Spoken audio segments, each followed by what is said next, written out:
Suraj?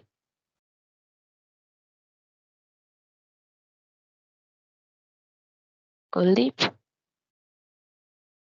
Yeah, so we've gone through all the uh, VET, VEU. We check that and then we check the Australian time zones. We've checked do's and don'ts and also about Australia a bit. Mm, And we stopped at, I believe, it was about, wait,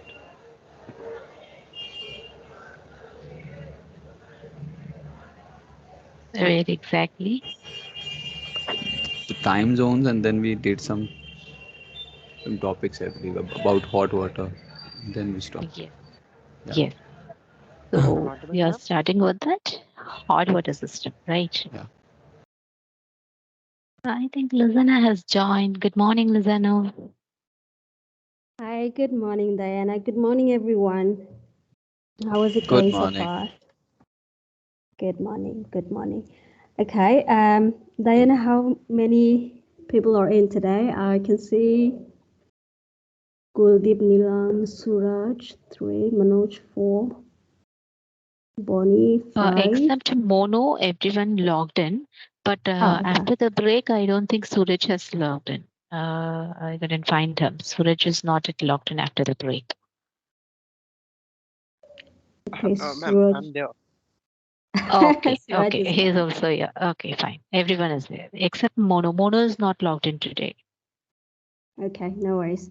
Um, all right, so just for everyone's knowledge and awareness, maybe, whenever we come back from break, maybe just leave a message there with your name indicating that you're logged in because we, except the three of us here, the rest of you are using the same ID, so we're not sure who is in, who is not. So, just to ensure that we're all on the same page, let me just drop a message like you guys did when you logged in today.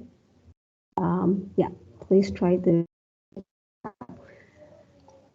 Okay, so recapping as clarifications, if anything was there, it's all been taken care of, Diana, I believe. Yes, I just do a recap for the session. Whatever has been topic has been covered from the beginning itself, and Mm-hmm. we have stopped in that hot water system. That is it to recap. That's it. That product it to recap, listener. Other Okay, than that, everything is done. right.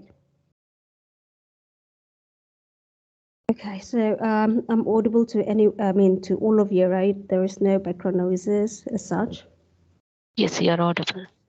right? I am just testing another headset, so I'm not sure how I'm Okay, sounding. it's So yeah, clear. just checking that. Cool. Okay. So maybe let me just shoot a few questions randomly to all of you. Neelam, how many types of hot water system have we covered so far? We have three systems, and in that Mm-hmm. we have two types, that is integrated and the split water heaters.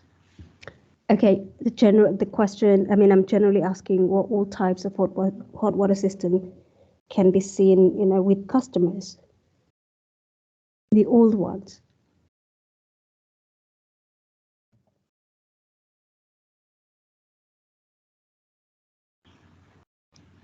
Two types.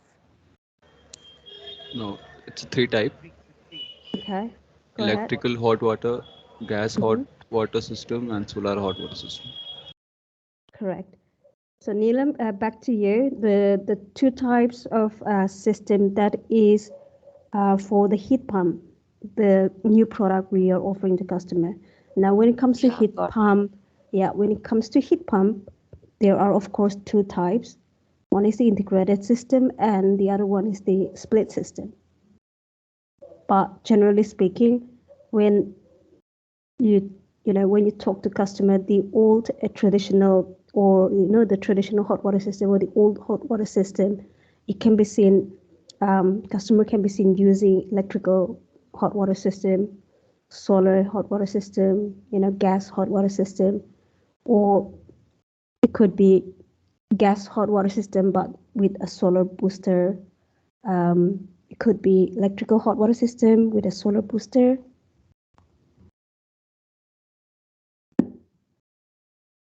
So is this clear? Okay, cool.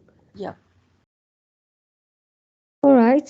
Can anyone tell me in your own words, as per your understanding, what is heat pump? Suraj? Suraj, were you there yesterday in the training? Yes, ma'am, I was there. Okay. Can you maybe explain, as what, as per your understanding, in your own terms, in your own words, what is heat pump? Uh, Ma'am, technically, I think I'm not able to understand the working of heat pump. Sorry, can you say that again? I missed you there. I'm not able to understand the technically thing about the heat pump, like how it works or something. No, I mean that's another question, definitely how it works, but In other words, ma'am, heat pump is like a Mhm. device used to transfer the heat from one place to another. It is like that. Can you be more specific? Instead of saying one place to another. Ma'am, transferring. How can I explain you, ma'am?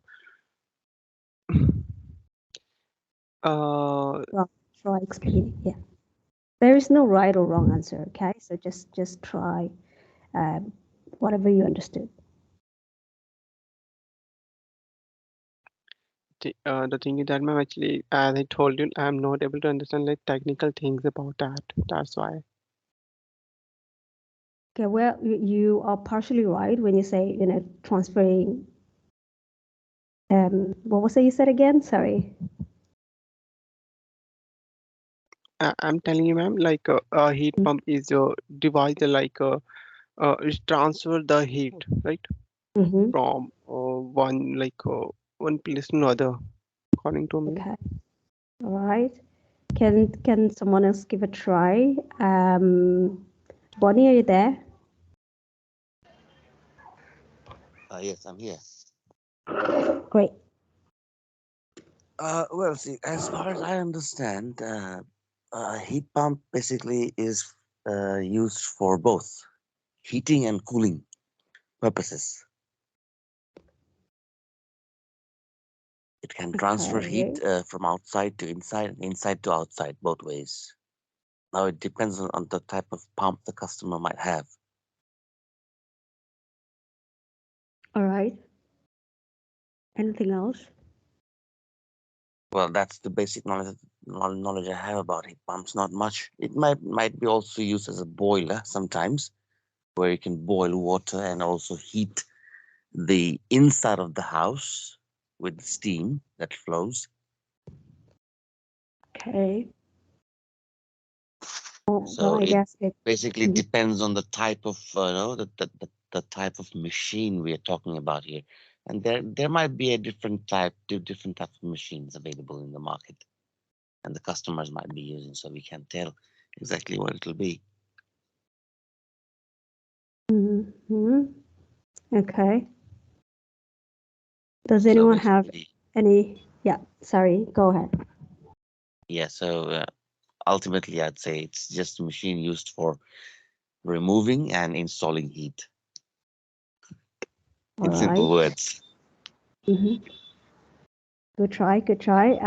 Yeah. Anyone else? If anyone Yeah. has anything to add, go on. Can I go? Yes, please. Yeah. So heat pump is like a electrical hot water system. It's like a Mm-hmm. reverse refrigerator that we use every day. It uses the air outside the unit to heat the water inside and to reduce electric consumption. And so the customer, or the person who's taking our product, they will end up saving money every month.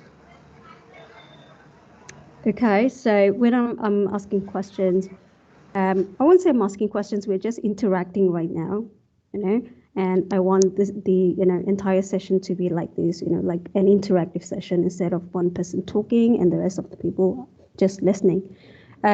So yeah, when when I say in your own word, in your own terms, try to maybe explain as per your understanding, not what is mentioned in the PPT slide, okay?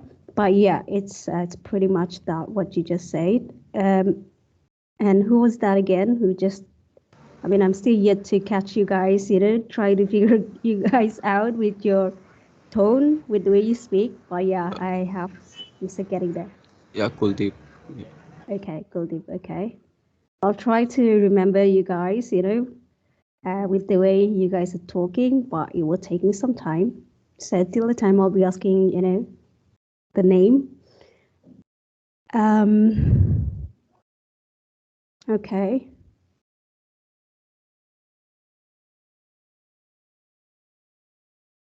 Let's see.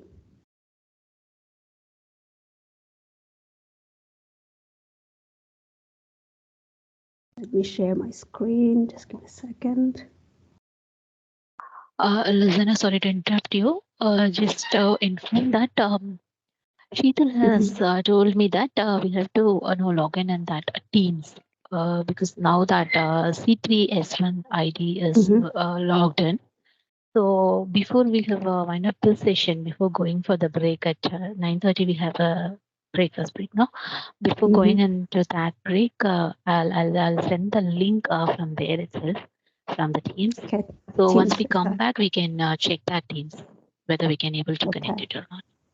Sure, Okay, sure. Lizana. Thank you. Okay, sure.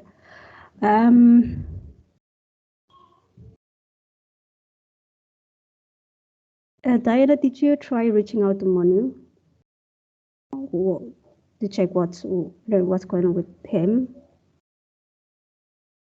Sorry, I couldn't get you, Lizana. Did you try calling Manu? Yes, I have pinged him. Yesterday night, he has sent a message to WhatsApp at what is the timing, shift timing for today. So morning, I have pinged him 5:30 is the shift timing. Please logged in, but I didn't get any reply from her. Maria, what about Maria? Maria is here. Oh, Maria is here. here. I'm here. Okay, all right. Except No, Mona, everyone is logged in. He was in the he was in the training. I mean, the session yesterday. How comes he, how was he not paying attention That's when we were what. discussing about the schedule? Yes, Seriously. yes. Again, I have in that chat room itself, I have pasted all the break timing, shift timing, everything. But I don't know. Let me check once again with Mono. Yeah, see, I'm sure he might be, sleeping away the glory, thinking that, the shift might be starting at 9 o'clock today as well. Yeah. Let me check once again with him. I'll call him. Yeah, just give him a call and see Sure. he's up to. All right. Yeah.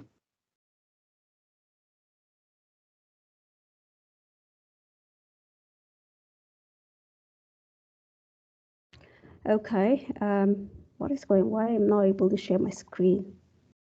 Bear with me, guys. I'm just trying to figure out what's going on here.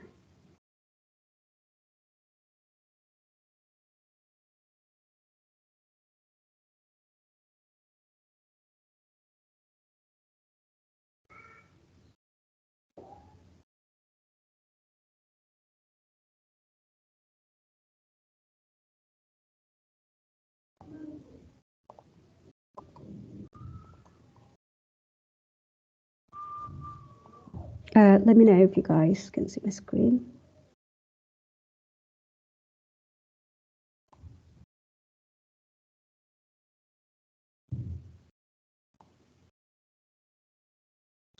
Can you guys view my screen?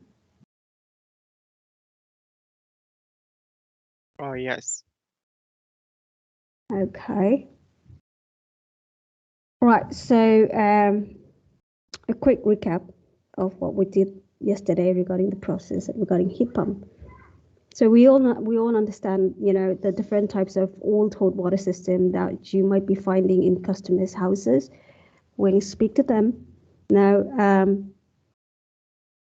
we'll leave that, we'll leave it to that for now regarding the three types of water system. And when I say 3 types of hot water system, I'm basically referring to the old traditional hot water system, not the energy efficient systems.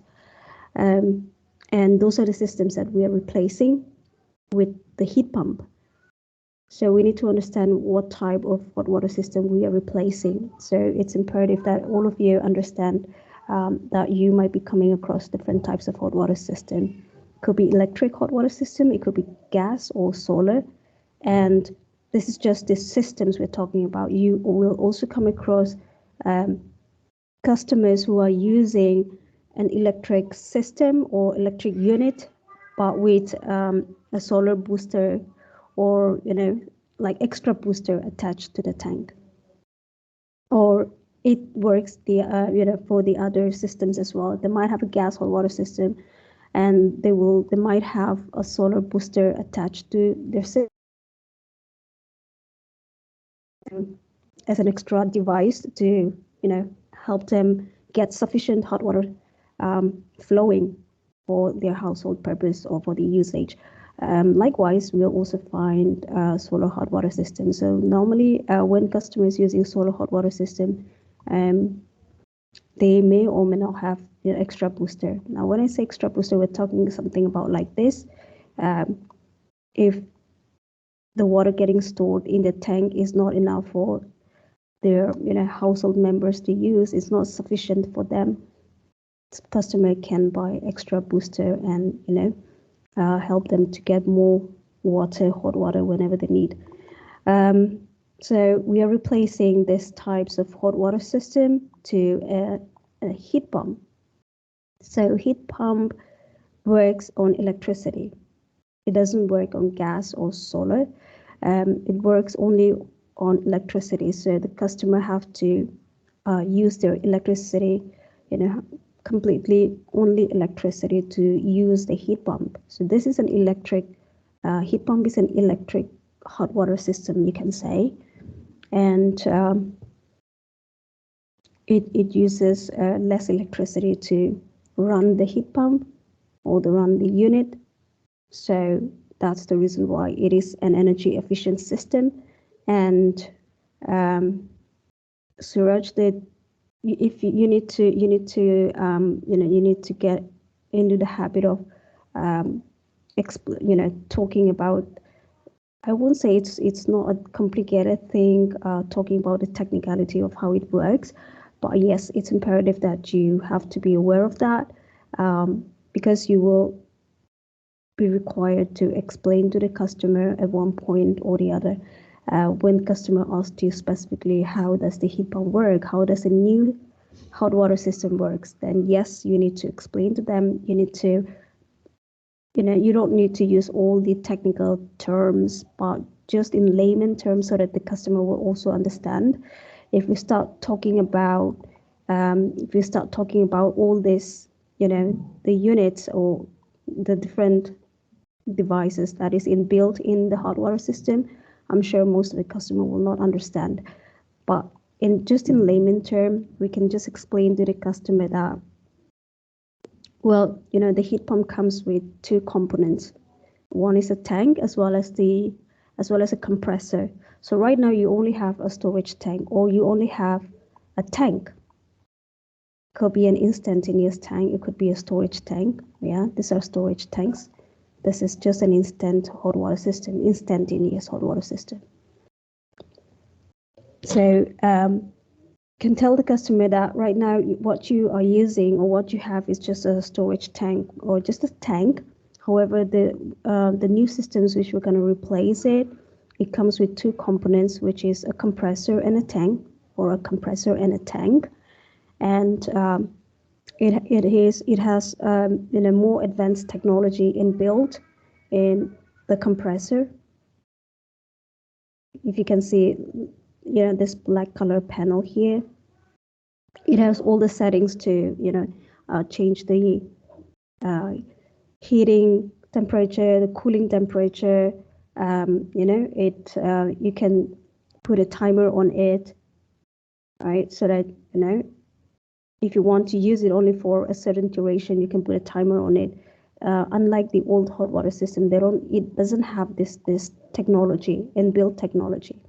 All right, so you can talk about this. It comes with two components. One is the tank, the normal, usual storage tank, and it also has another component called the compressor. So on the compressor, it has an inbuilt technology, smart technology or advanced technology. These are the terms that you can use when trying to explain to the customer.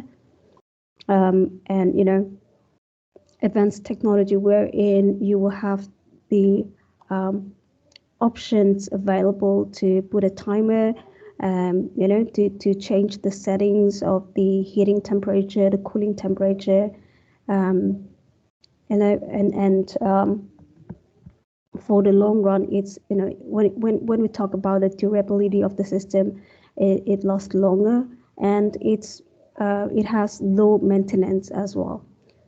So whatever they have right now, it's quite hard for customer to maintain as well. When I say maintain, they have to clean up, when it comes to cleaning up this tank, because they have to, at one point of time, they have to clean up the tank.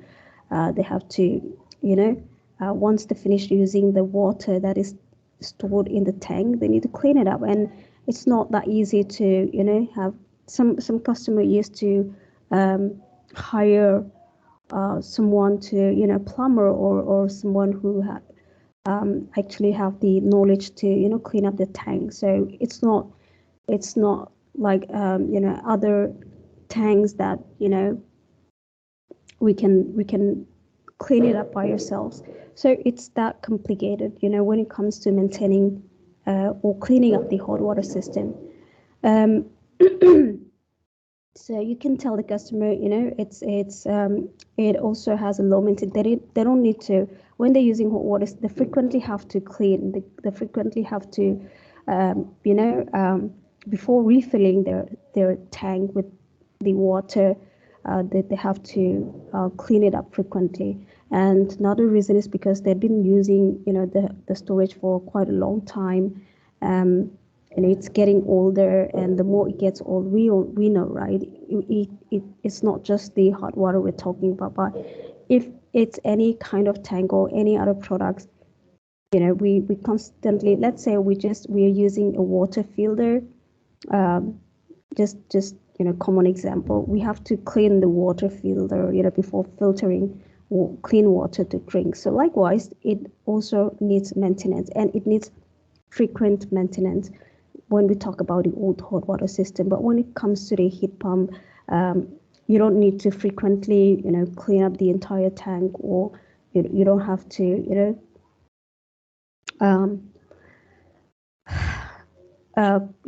maintain. I mean, when it comes to maintenance of the tank, it's also very low. It has low maintenance, so they don't need to worry about, it's been 6 months or it's been 5 months, I need to clean up the tank. All right. So in short, you can tell the customer that it has low maintenance, and also it will last longer than whatever hot water system you're using right now. All right. So these are some of the things that you can tell the customer about the benefits or the features of the new heat pump. All right. And if someone specifically asks you, since you say that the new, I mean, I'm using gas. Let's say customer is using gas hot water system. I'm using gas hot water system, and for which I'm not paying any electricity bill. But you're suggesting me to, upgrade it to an electric system, which is the heat pump, and you're also telling me that I'm going to save money on my electricity bill. How is that going to work? So when any customer asks you a specific question, it's your job, it's your responsibility to explain to the customer how it works. All right. So you simply explain them this, 4-step cycle, as mentioned here, how it works. You just need to explain the customer in layman terms. You don't need to read out everything, whatever is written here. You just have to tell them, well,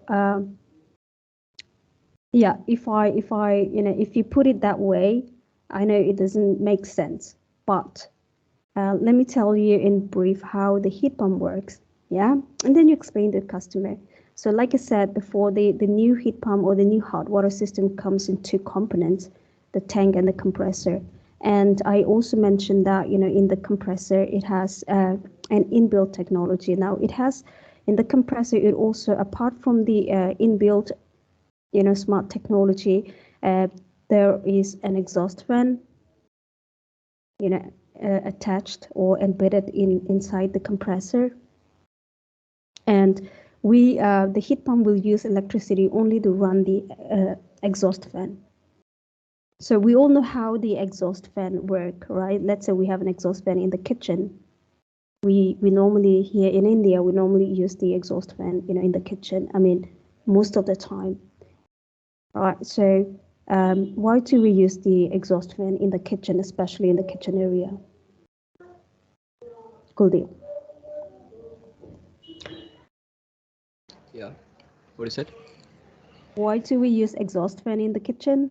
Why do we install the exhaust fan in the kitchen? So we can, if we are cooking something and Mm-hmm. to remove the heat from that room, or to Mm-hmm. remove that carbon dioxide from that room and bring in the new air. Something like that. From outside. Yeah. Yeah. So it not only removes the smells whenever we cook. It not only removes the smells or the heat that is generating when we are cooking from a gas, but yes, it also cools the room temperature as well with the help of the outside air or the renewable energy. So same way this the exhaust fan, which is inbuilt in the compressor, inside the compressor, it works the same way, right? So it extracts most of the time it extracts the outside air. So you can tell the customer that it has an exhaust fan, and you do understand how the exhaust fan works, right? You can check with customer once. If they say, yeah, totally, if everybody knows how the exhaust fan works, and they also use a lot of exhaust fans, especially in the laundry, especially in the kitchen area, because we have done the fan seals or the fan covers, the exhaust fan covers in the past, like I've mentioned yesterday, which is called the draft stopper. This one, yeah. So we know that in most of the household in Victoria, they're using exhaust fans. So if you just ask the customer that, so it has an exhaust fan, and I'm sure you know how the exhaust fan works. If you don't want to explain, how the exhaust fan works to make the customer understand, you can check with them by asking. So, so you do understand, or you are aware how the exhaust fan works. They will certainly say yes. So likewise, the exhaust fan in the compressor also works the same way. So what it basically do is what it basically do is, it extracts the surrounding air or the renewable energy from the outside surrounding, and with the help, there is also an evaporator in the compressor. So with the help of the evaporator, the air, it converts it into a liquid form, yeah, and which give us end result of heat, and that's how it hits the water. So the heat pump basically uses the surrounding air to heat the water, and the electricity is used only to run the exhaust fan in the compressor. And that is the reason why, although it is an electric hot water system or an electric heat pump, it consumes low electricity. And of course, if it's consuming less electricity at the end of the month, or at the end of the day, you'll be paying a lesser electricity bill. All right. So is this making any sense to all of you?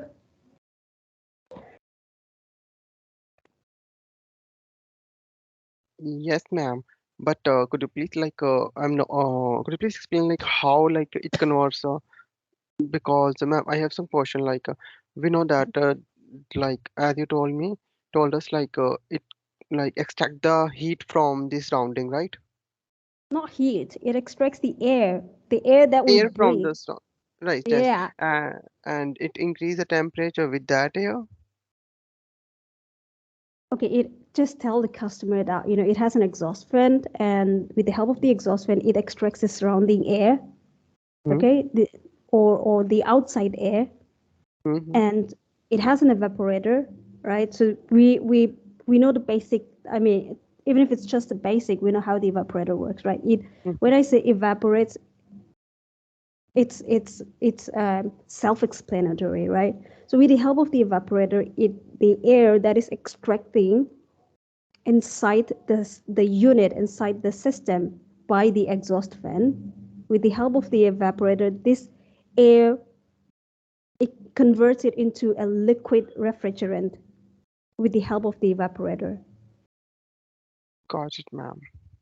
All right, so just need to explain that to the customer. That's the only thing. And which the end result is that with the help of this exhaust fan and the evaporator, which is inbuilt in the compressor, in the compressor component, it helps the water to heat up and you'll get hot water.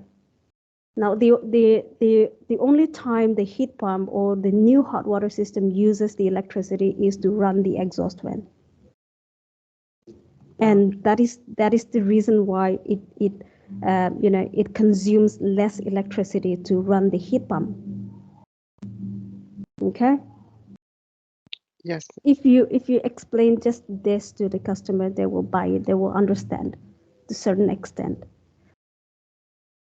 Okay. So yeah, this I mean, we can always go with them when we're explaining to them. Try to explain to them in layman terms so that they'll be able to understand. If not, they will keep on asking you more and more questions. Things will get more complicated, and also unnecessary questions will keep popping in. So try to keep it as simple as possible when you're trying to explain to the customer how it works. So the only thing that you need to emphasize or the customer needs to understand is that the heat pump uses less electricity because it uses only to run the exhaust fan, which is inbuilt inside the compressor. Got it. All right, so they extract the out surrounding air, all the outside air with the help of the exhaust fan. It extracts the surrounding air, and with the help of the evaporator, it converts it into liquid refrigerant, and which in turn helps in heating up the water. So basically, the heat pump uses outside air to heat the water. If I have to make it very simple, I can only say that the heat pump uses the outside air, the surrounding air, to heat the water with the help of an exhaust fan, which is already inbuilt in the compressor component. And the only time the heat pump uses the electricity or your electricity is when it has to run the exhaust fan. I mean, I can't go as simpler as that. So that's what you need to tell the customer to understand why using an electric heat pump or electric hot water system is going to save them electricity bill. Now, since it would talk about the old hot water system, since they don't have the compressor component, just a tank, they have to just put in directly all the couplings and the wires, everything. They just have to attach, and they use completely. If it's an electric hot water system, they use electricity all the time. As long as the hot water system is running, as long as the hot water system switch is on, it uses electricity. There is no other way to use, unlike the heat pump, okay, which has an exhaust fan. So that's the reason why using the traditional hot water system is way too expensive when it comes to the customer paying the electricity bill. All right. So we have also discussed about the pros and cons or the benefits, the features, not features, I would say, the benefits. So if you find any customer hesitating to or not being very certain about going ahead and replacing their old system, you can try informing them about some of the good features or some of the benefits that's going to be beneficial to the customers. So If you use the heat pump, it's great. You're gonna save money in the long term because it's it has very low maintenance cost, and also the durability of the system is longer than what you are using right now or currently. Okay, and because it's an energy efficient system, right? And most importantly, it's environmental friendly. The old old hot water system emits hazardous gases. It's not good for your health as well. It's not good for your and your family's health if you continue using the old hot water system for a long time, and you've been using it for the past 10, 12 years or 20 years. So it's time that you upgrade your system to a more safer and more energy efficient systems. All right. Also, yeah, those are some of the things that you can tell the customer to convince them to go ahead and upgrade their system. This is not required. Also, this is also not exactly required, but yes, you might need to understand this as well. Now, for the heat pump to work, customer needs to have a main pressure system, not a gravity feed. So what do you understand by mains pressure or town's water? So out here also we used to get town's water, right? Some people uses their own pump, or some people use their own well duct outside their house and use it to pump the water. So likewise in Australia, they used to have, in most of the households you'll find either they are on a mains pressure system or on a gravity fed. Now the mains pressure, or you can also tell if you ask the customer, sometimes if it's required to ask, if you ask them, do you have a mains pressure system or a gravity fed or gravity feed? They might not understand, but if you ask them, are you using town's water? They will certainly understand that.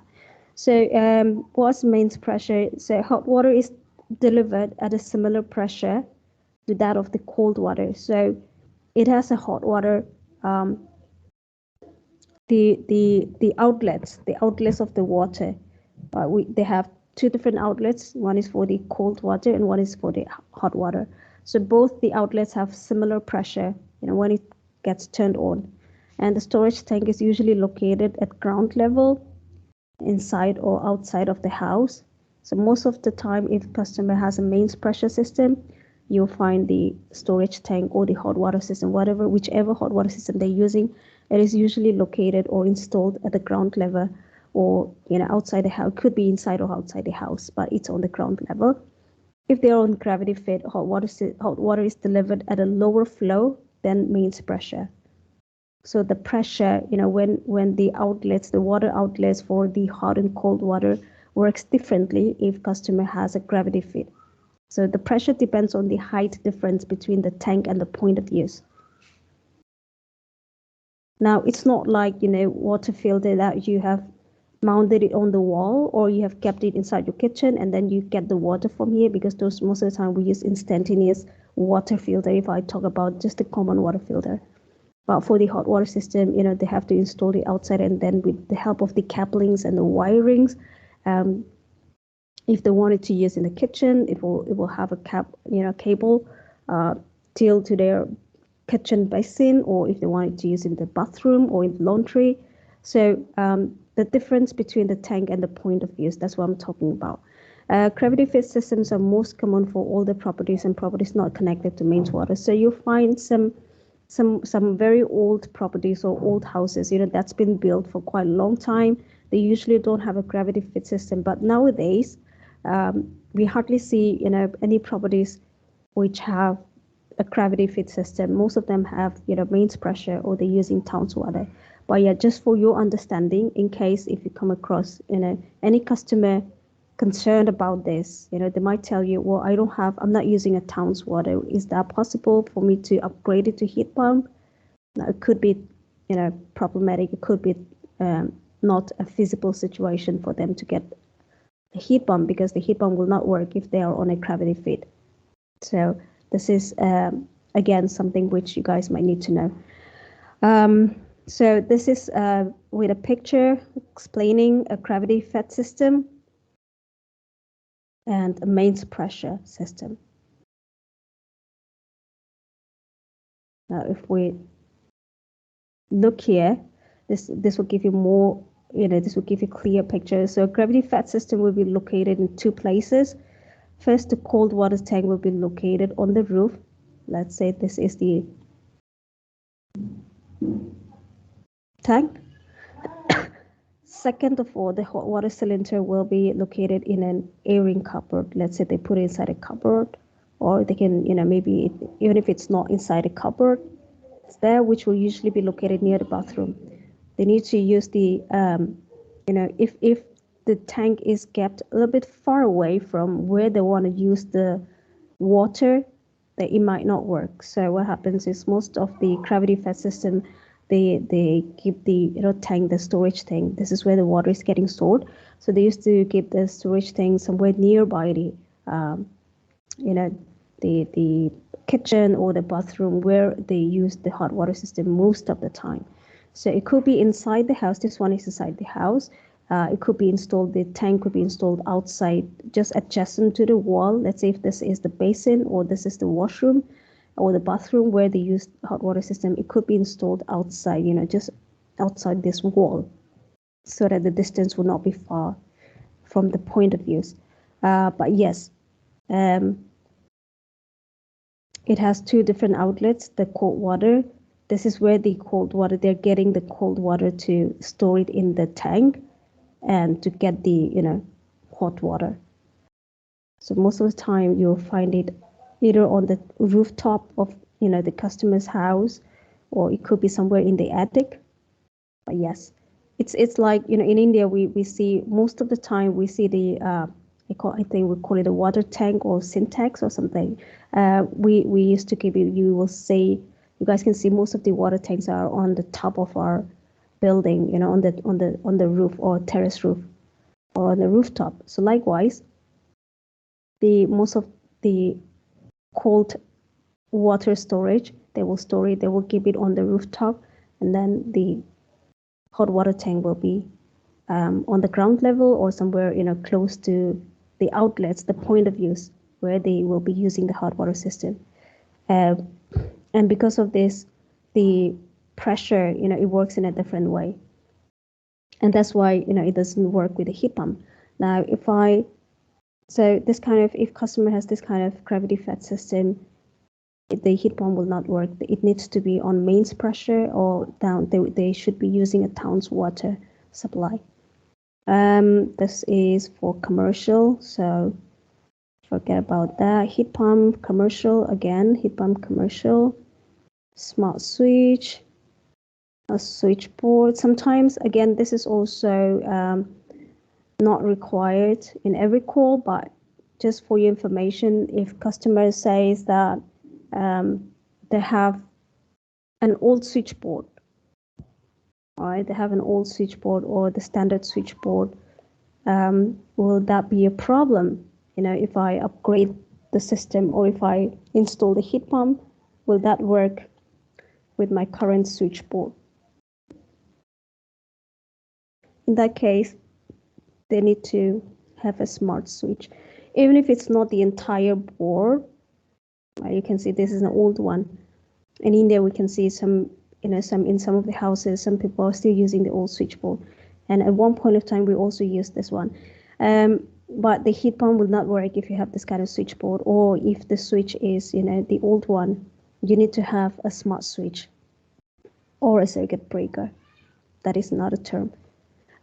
So we know, if you guys have a smart switchboard in your house, you will definitely know. So the switchboard is already upgraded to a smart one, and this is how it looks. So in order to, in order to install or in order to let the heat pump work, they will have to upgrade their switchboard as well.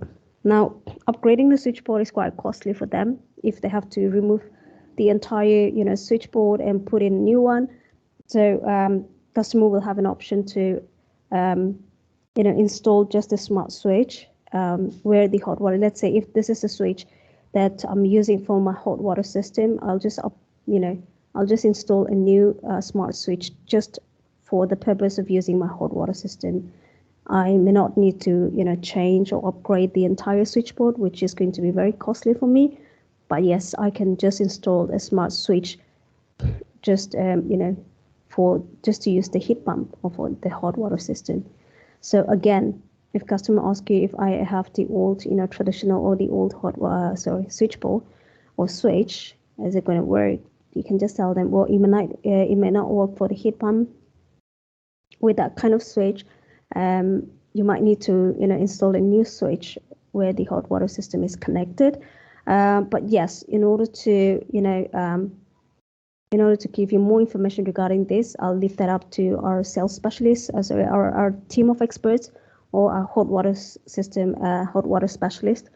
They will explain to you in detail what things you need to do or how much approximately it will cost you to upgrade the switch. Yeah, so you can, if you have the confidence, if you have the knowledge, you can maybe tell the customer that it may not work. You might have to upgrade your switch, the hot water switch. But yes, to inform to know more about this in details, I'll notify our team of experts to to explain to you in detail regarding this. So if you at any point of time, if you ask any questions related to the system and you're not able to give a proper response or you're not sure what it could be, you can always tell the customer that, well, I'm not fully aware of that, but yes, we have our hot water specialist available to speak to you, so I'll arrange a call back for you so that they can call they'll call you and explain to you in details. So just leave it to the sales team. We will not be telling the customer the sales team, but yeah, we use the term, we'll leave it up to our specialist or hot water expert. We'll come to that and we'll discuss that in detail later on, but yeah. So again, knowing about a smart switch or a circuit breaker or an old switchboard is also important. You never know when it will come handy. The installation of a heat pump hot water system requires less labor than a solar thermometer. Well, this is part of the it's a continuation of the heat pump checklist. Yeah, but this is doesn't matter whether we are installing in a commercial property or residential property. Yes, these are extra information that will be helpful.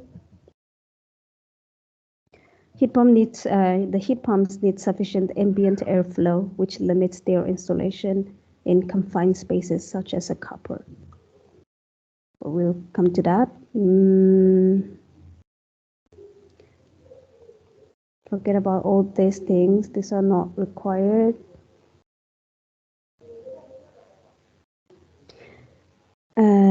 Again, not required. Okay, Victoria gas hot water system. Okay, so this is where our main process again. All right, so like I said before, we are we are dialing for both commercial and residential, but for commercial it's in NSW, which we are not touching that right now. If required, maybe at a later stage, if required, you guys will be given another training regarding the commercial heat pump in NSW, no subwells, but right now we will focus on the hot water system upgrade in Victoria. Right, so in Victoria, unlike in NSW, now every state has different schemes. I think I've mentioned this the other day as well. Every state in Australia, because these are state government schemes or program. So every state has different schemes, their own, the government, every state government launched different schemes for their citizens. Now in Victoria, we have two types of programs or schemes that is launched or initiated by the Victorian state government.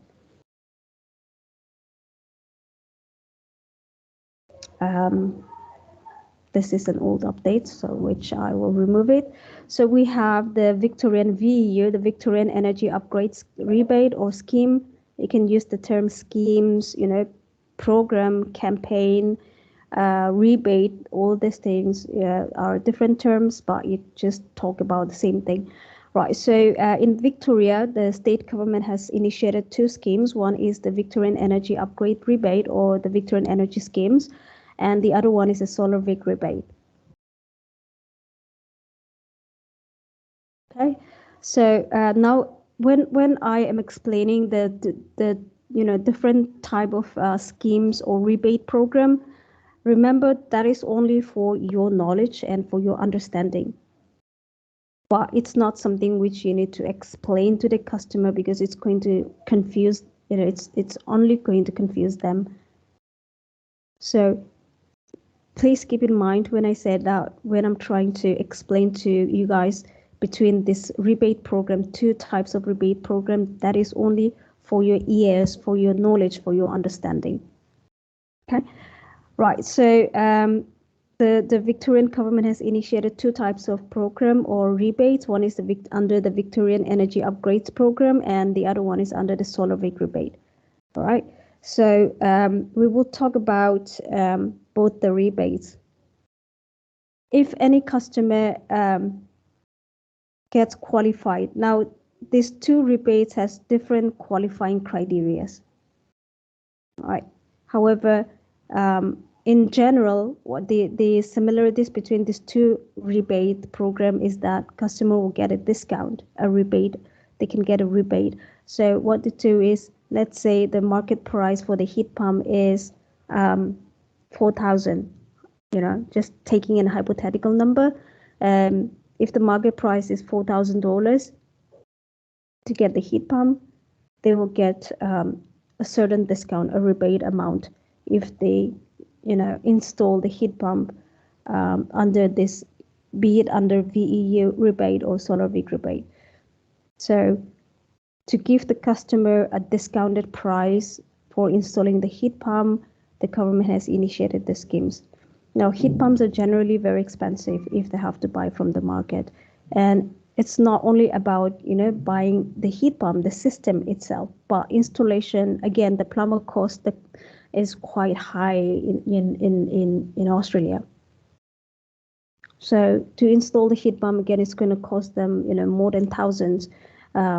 So buying the, heat pump from the market with $4,000 or $5,000 and then paying the plumber, $1,000, at the end of the day, they're gonna end up paying $6,000-$7,000 for just getting a heat pump or for installing the heat pump, right? So since it's expensive for, especially if customer is a pensioner, right? And we will be getting a lot of pensioners when you guys start dialing. So especially for this kind of people, and also with low earning income, that's our main targeted audience. First of all, that's the type of customers we are targeting, because like I said, it has certain criteria to get this rebate. So one of those criteria is, we need to check their household family income for the last financial year. It should not, exceed a certain limit. If their household income is more than that benchmark, then the limit that we have, they will not be qualified to get the rebate. So we are, our targeted audience are those customers or those people who have low income, financial income, and also pensioners, so that it will be affordable for them to pay the discounted amount, just a discounted amount, and get their hot water system replaced. All right, so going back to where I stopped, the similarities between these two rebates is that they under VEET, the customer is qualified under VEU rebate or solar VEET rebate. Both of them, in both the cases, they will get a discounted amount. It's just that if customer is qualified for solar VEET rebate, they will get more discount. There will be a slight differences in the discounted amount. The ones comparing to the ones eligible for this rebate, the ones who are the customers who will be qualified or eligible for this rebate will get a slightly lesser amount when it comes to paying for upgrading the heat pump, right? So most of the time we try to qualify the customer for the solar VIC rebate. Now, how to qualify for a customer to be eligible for this rebate, we will discuss in details. This is not required. I'll just delete this. So the process, in this campaign, this process, in this campaign, the Victorian Energy Upgrades program, in this program itself, the products could be different products, but in general, since it's a government, like I said before, it's a government initiated scheme or program, so it keeps on changing the criteria, the guidelines. You guys will be coming across a lot of updates very often. So the ESC, the Essential Service Commission, they keep on changing the guidelines. They keep on changing the eligibility criteria all the time. So initially, when we started this campaign, some of the information are still here. For some reason, it's not been updated. But yes, I'll keep on rectifying as we go on. For the household, for residential, always remember that even though there are two types of heat pump, for every residential, we are providing only the integrated system, not the split system. Okay, so again, this is for your understanding. You don't need to explain to the customer. We're providing you an integrated system. In case if any customer specifically ask you, am I going, because some customers are aware of the heat pump, even though they haven't upgraded it. Some of them are aware because maybe their neighbors have installed it, or some of their family members have installed it. So if that's the case, they are familiar with the heat pump, right? So they might ask you, for such customer, they might ask you, am I going to get the split system or the all-in-one system? So in such cases, it's good to have that knowledge so that you can tell the customer, well, it's not going to be the split system. We're just, providing you the integrated system, the all-in-one system. All right. So we and generally the system they're going to receive, I think it's yesterday someone pointed this question, 290 liters tank capacity is the one that is designed for the residential purpose or residential use. So most of the time they are getting the 290 liters integrated system or heat pump. You guys can note it down for your reference. But yes, unless customer asks you specifically, you don't need to, explain all these things on the call. But yes, some smart customers will definitely ask you, such specific question. So in such cases, you should be ready with your weapons. This process knowledge, process information is your weapon, right? Sorry to interrupt you, Lazino. Yeah, no worries. Lazino, as you told that the integrated system and the split system, can you please confirm which one we are providing right now? Is it a split system or the integrated one? Integrated system, not the split system. Okay, we are not providing split system now. Yes, yeah. Okay. For commercial, that's different story. But for residential, they will get only the integrated system, as mentioned here. And they generally get this. There are different models, different tank size or tank capacities. when it comes to the new heat pump. But yes, this is the most common, tank capacity or tank size that we are providing to the customer. It also depends on the tank size. Also depends on the, on the family members. How many members are using the hot water system. But most of the time, 290 liters works. In most of the households. So 290 liters is the one we are offering the customer, irrespective of what tank size the customer have currently. Now, some customer might be using a 300 liters, 350 liters tank capacity. They might be using just a small tank, maybe 50 liters, 100 liters, irrespective of what their existing tank capacity is. The heat pump that we will be upgrading for them or replacing their old system will be the 290 liters integrated system. Okay, got it, listener. Thank you. Okay. All right, so that's about the system. What in case, like I said, we will not be explaining or informing this to the customer upfront or proactively on the call. But in case if any customer wants to know or ask you, you can always tell them this. But again, don't don't tell them, oh, you're gonna get this one, because we don't know how many family members are there in their household or how many family members are using the hot water system. So again, just tell, usually, generally we provide 290 liters tank capacity to most of the households, but for confirmation, I will leave that up to our hot water specialist or hot water expert. They will let you know, they will confirm which tank size would be suitable for your household or for your property, for your family, any statement you can use. This is something more important for all of you. The type of hot water system that can be replaced. So we are replacing,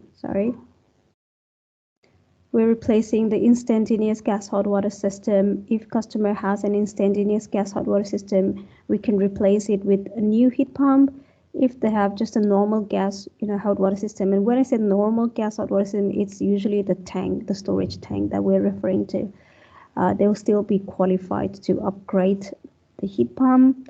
If they have a gas hot water system, but if it's solar boosted, even if they have a solar booster with a gas hot water system, they will still be eligible to get the upgrade.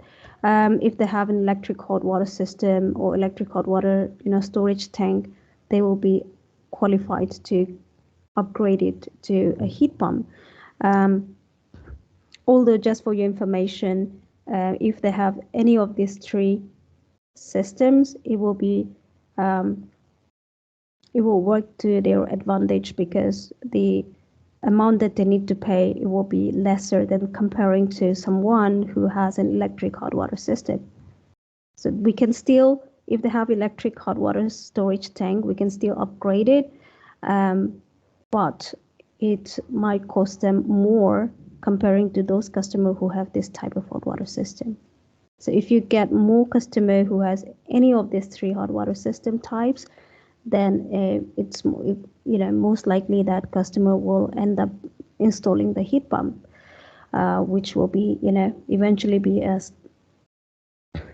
sales conversion. Now, so these are the hot water system. I'm not sure if it has. We'll just pause here because it doesn't have all the information. I'll get back to you guys with more information. Just give me some time. But in the meantime, this is how the call flow is going to be. The CC generates call center generates eligible leads. This is again the O1. We are not doing any personal visit. Okay, this is an image. I'm not able to. But ignore this. It will be a telesales. You will be generating leads, by scheduling a callback from the hot water experts or from the assessor. Assessor is also another term that you can use on call. It's not a personal visit. Before we were generating leads for a personal visit. from the assessor, or someone will walk up to the customer property in person, physically or in person, and then they close the deal or for further discussion. But right now we are not doing that. We are only generating leads for a callback over the phone, not a personal visit. So don't get confused with this. But yes, you will generate eligible leads by qualifying the customers. Once you generate the leads, that will be the end of your work. But moving ahead, just for your information, once your leads are qualified and they are eligible leads, it will be assigned to the hot water specialist or the assessors. What to do is, since we'll be you guys will be while talking to the customer, while generating the leads, you'll be arranging a callback. You'll be telling the customer that I'll be arranging a callback from the hot water specialist or from a team of experts who will be discussing with you in detail. So it will be, instead of personal visit, it will be telecalling, as in they will be approached or contacted over the phone. And once the sales teams, the jobs or the leads that you generate will be assigned to the sales team or the hot water experts team. They will talk to the customers at the appointed time or the scheduled time or date. And once they discuss with the customer, provide them all the information, check with them whether they qualify for the solar rig or the VEU. Everything is confirmed. They will try to take they will try to get a confirmation from the customer whether they're willing or whether they agree to go ahead and replace their hot water system. It's 8:30. Okay, let me just turn on the charging. When it's 9:30, maybe if I don't notice, someone can let me know if it's 9:30 where we have to take the breakfast break. Okay, so once the sales team or the hot water system experts, they spoke with the customer and the customer confirms to them over the phone that, okay, this is something beneficial for me, I am happy to go ahead and upgrade it, then it's the lead is sold. But some customers, they might also say, okay, I need to discuss with my husband, or I need to discuss with my wife, I need to discuss with my son, my daughter, anything. This is very common thing when it comes to residential customers. They don't, most of the time they don't make decision then and there. Very few customers do that, but it is still in progress, right? So they will tell the sales team, okay, well, I've understood everything, I need to discuss this with my husband, can you call me back on this date and that? So so at the when the specialist call them, customer might not make a decision, but as long as they are somewhat agreeing, or that they want to think about it, then it's a good sign actually that they want to think about it, instead of some customer who will straight away reject them, as in, oh, it's too expensive for me, I can't afford it, I'm not interested, or I don't think it's going to do me any good, so I won't go ahead and install this, I will not take the offer. So some customer will straight away reject the offer or the rebate. So these are some of the common feedbacks or responses that the sales team will be getting. So depending on this, the leads will be either cancelled, sold, or it will be in progress. But yes, that's what the hot waters team of experts will do when they call back the customer. They will provide them the quotation, they will explain the benefits or the features of the new heat pump. They will get all the information, whether they will be qualified for the solar rig rebate or the VEU rebate, how many members are there, where the hot water system is located specifically, the outlets, the cablings, the wires, everything in detail. They will be talking to the customer.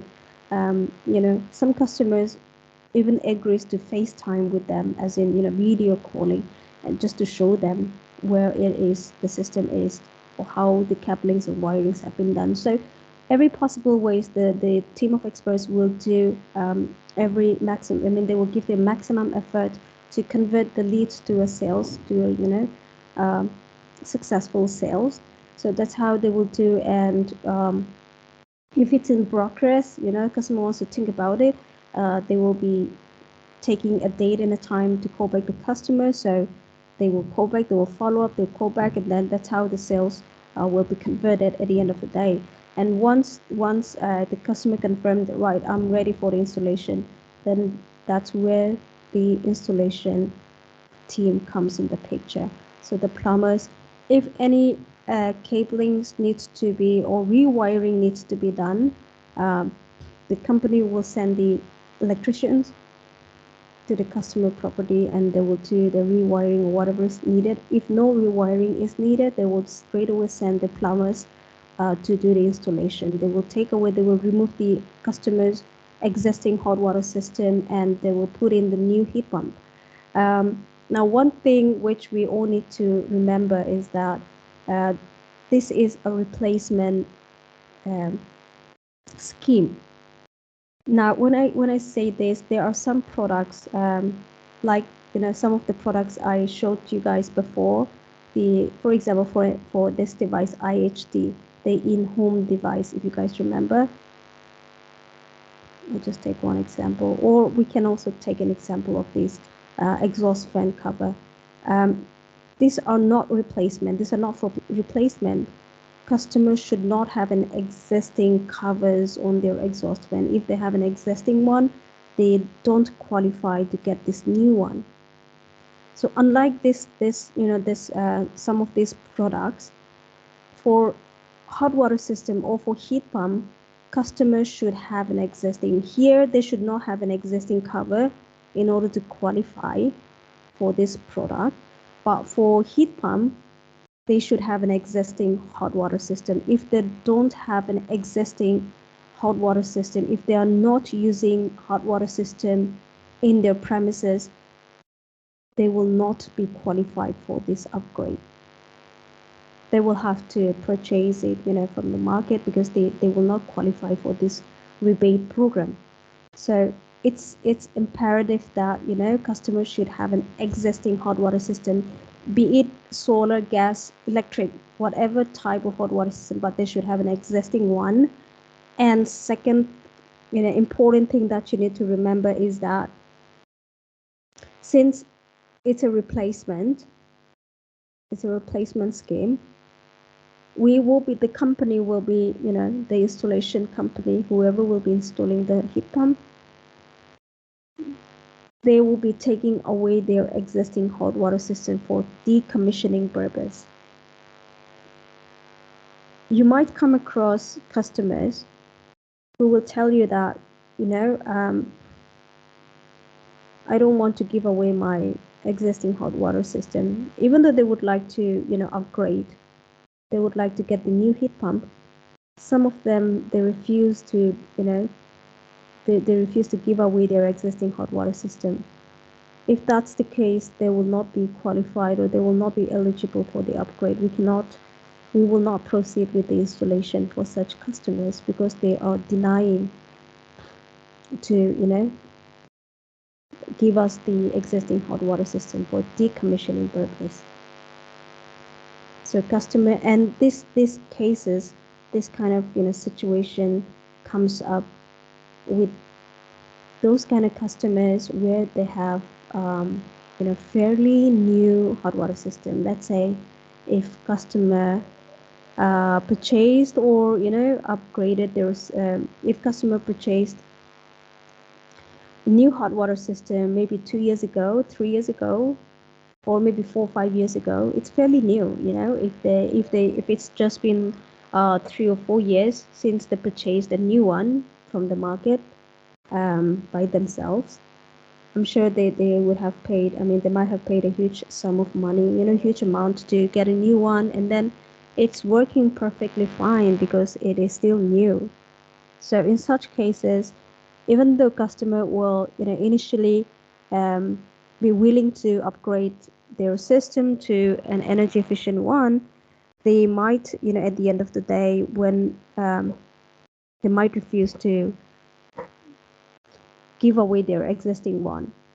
They want to keep both their existing hot water system as well as the heat pump. So in such cases, if you come across, because in one of the criteria to qualify the customer, you will be asking the customer the age of the hot water system, or you can say for how long they've been using, or when was the last time they upgraded their system. So when you ask this one of these quality parameters or qualifying question, you will get to know for how long the customer has been using the system, right? So if you come across any customer who say that, well, I have purchased it, it's not very long, you know, it's just 2 years or 3 years ago that I purchased or I have replaced my hot water system. Yeah, so in such cases, you have to notify the customer that if you know, if you qualify for this rebate and if you are upgrading the system or replacing the system, the company will be taking away your old system and they will put in the new one. They will be taking away the old system for decommissioning purpose. Because it's, like I said before, it's quite hazardous, so it's not safe. So we need to you know, get this. We need to take this their existing system for decommissioning purpose. So if customer says, well, you know, it's pretty new, I don't want to give away my existing hot water system. Well, if that's the response you get from the customer, then it's better that you don't generate that lead or you don't qualify the customer, because even if the sales team or the hot water experts, they call the customer, he will still deny to, you know, give away his existing system. So in such cases, anyhow, the leads will be lost. The leads will get lost. It will get cancelled because customers do not, you know, want to give away the existing system. All right, so this is pretty much the, you know, the flow chart of how this entire process works. Here is your main responsibility to qualify the customer as far as possible over the phone and generate the leads for, you know, a callback from the sales team or our team of experts. And once you generate the leads, your job is done. The rest of it will be taken care of by the backend team and the sales team and the installation team. These are again, you know, different. This is another campaign for commercial lighting, which we are doing in NSW. So just ignore those for now. Again, lights, related to lights, related to business. I think that's pretty much it. Different types of lights that we are doing right now. LED to LED, air conditioner. Again, this is also for NSW market, but it's possible that we might be adding another product, the aircon or air conditioner, for Victoria residential as well, but yet to get confirmed. Right, so this is where I want all of you to pay attention. SolarVic qualifying questions. Now, these are some of the questions that you will be qualifying the customer, but before that, let me check. What do I do?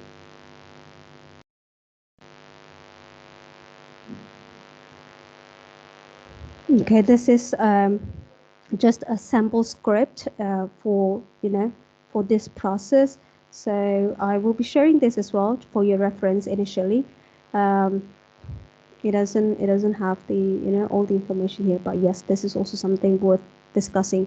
Now, you will be talking to random customers. You will be, you know, reaching out to random customers since it's a cold calling. So you call up customers and then you will start, you know, pitching. You'll start your pitch, telling them that, you know, introduce yourself, telling them that I'm calling regarding this and this, or I'm calling for this purpose.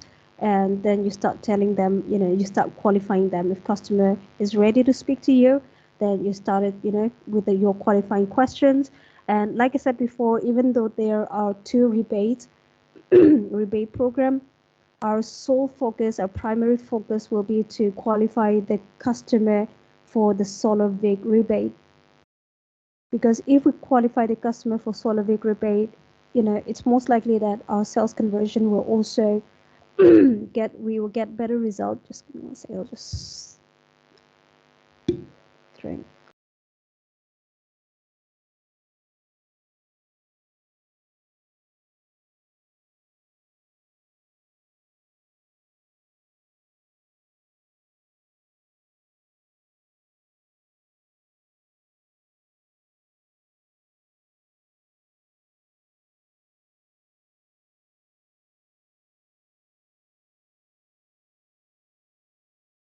Okay.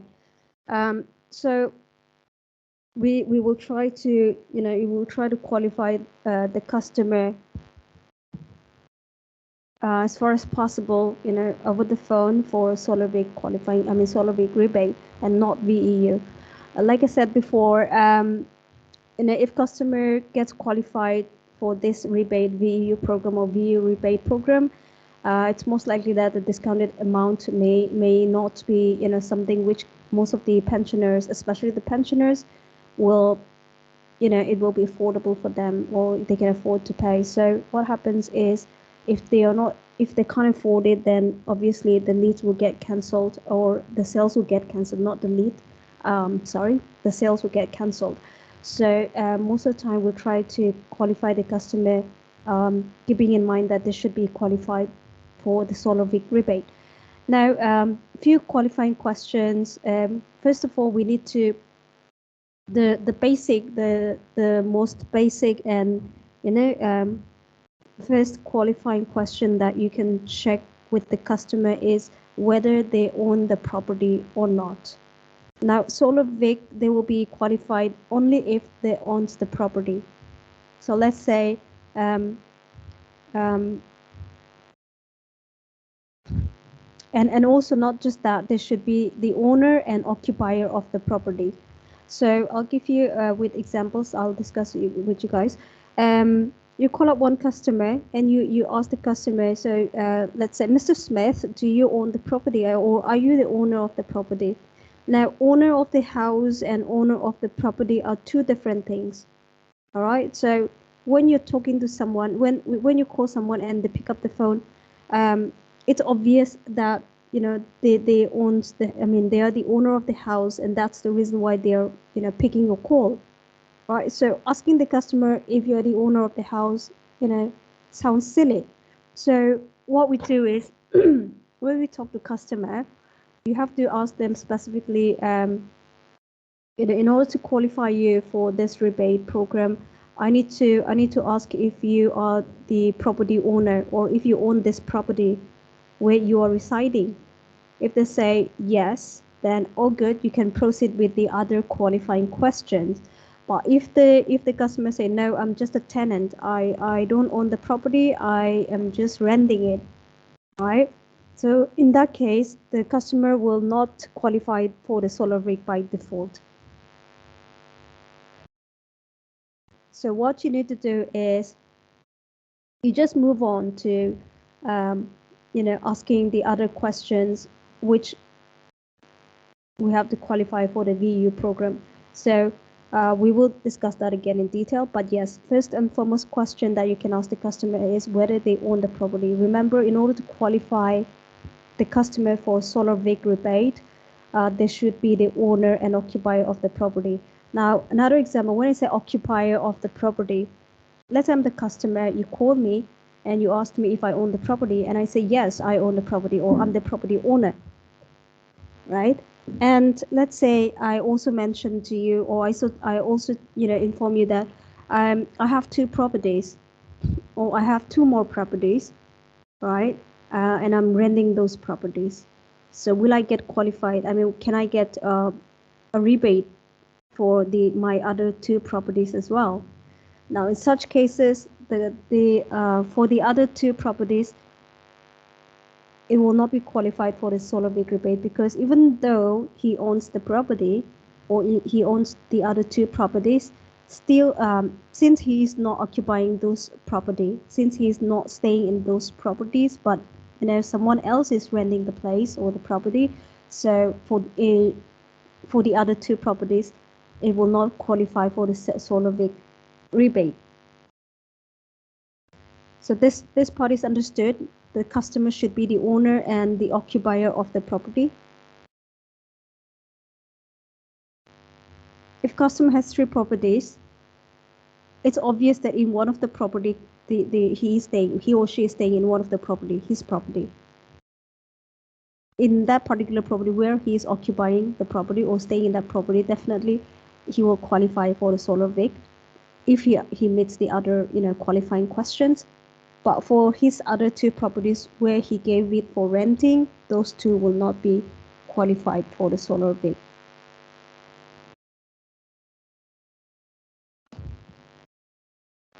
Is this understood, clear to everyone?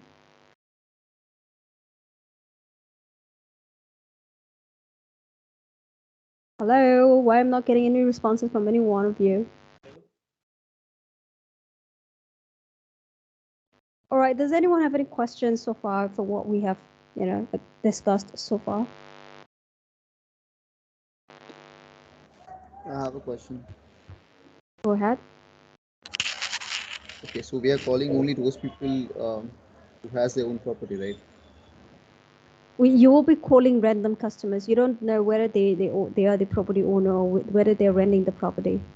So yeah, you have to find it out by asking this question. Okay.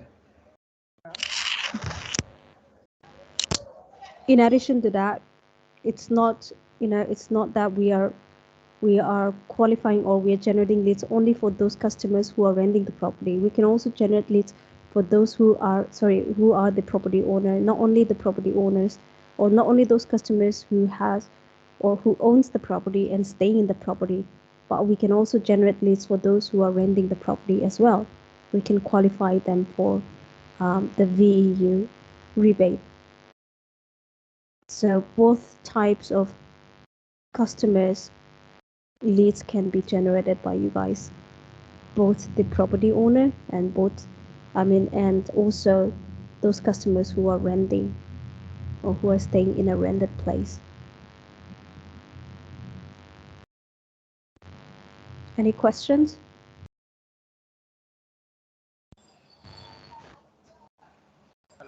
No, Daddy.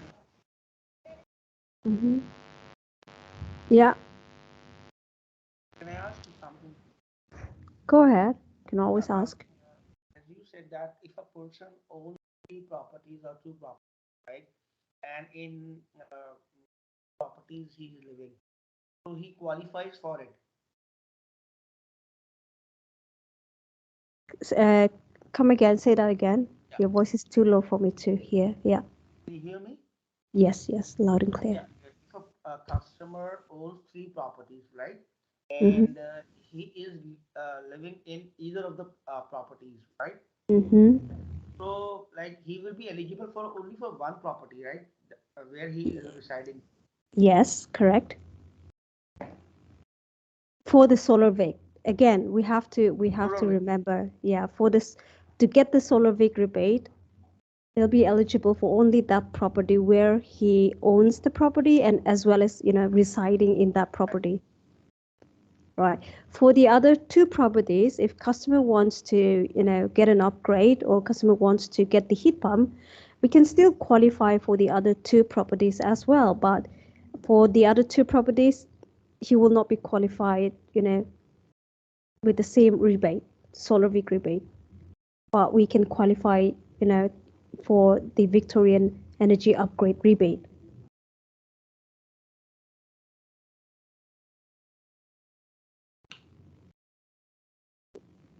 Was that clear enough or still confused?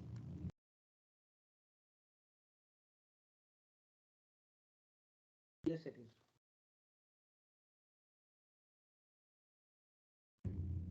Yes, Daddy. Guys, if anyone has any confusion, please make sure to be proactive in clarifying your doubts. Okay. Lizana, sorry to interrupt you. I can see that someone logged in as a guest user, but now they left it. Who's that?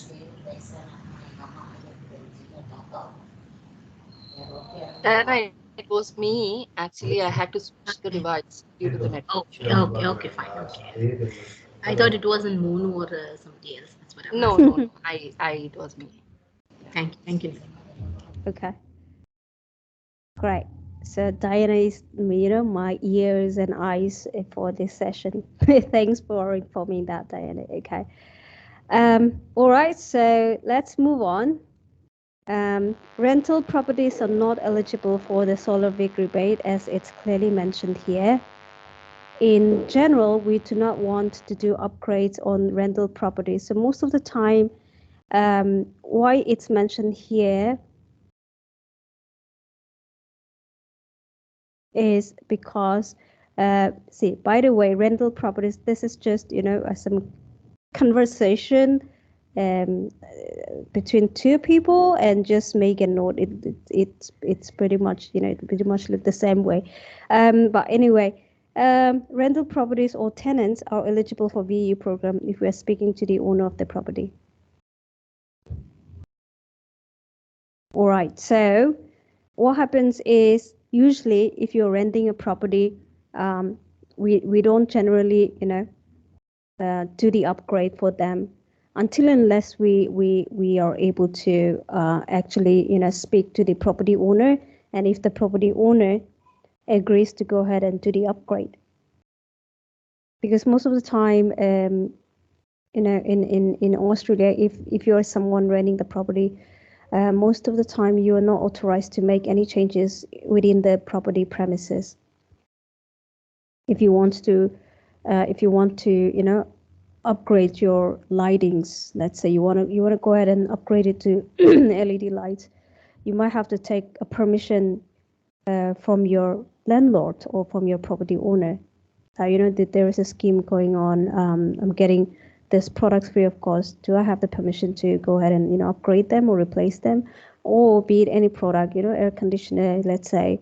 Again, under the initiative program by the state government, they're replacing the aircon. Can I go ahead and do it? So most of the time, those people who are renting the property, they generally don't have the permission or the authority to make any changes, whatsoever, as long as they're in the premises. So what happens is, it become a long procedure, and most of the time it doesn't turn out to be a positive response.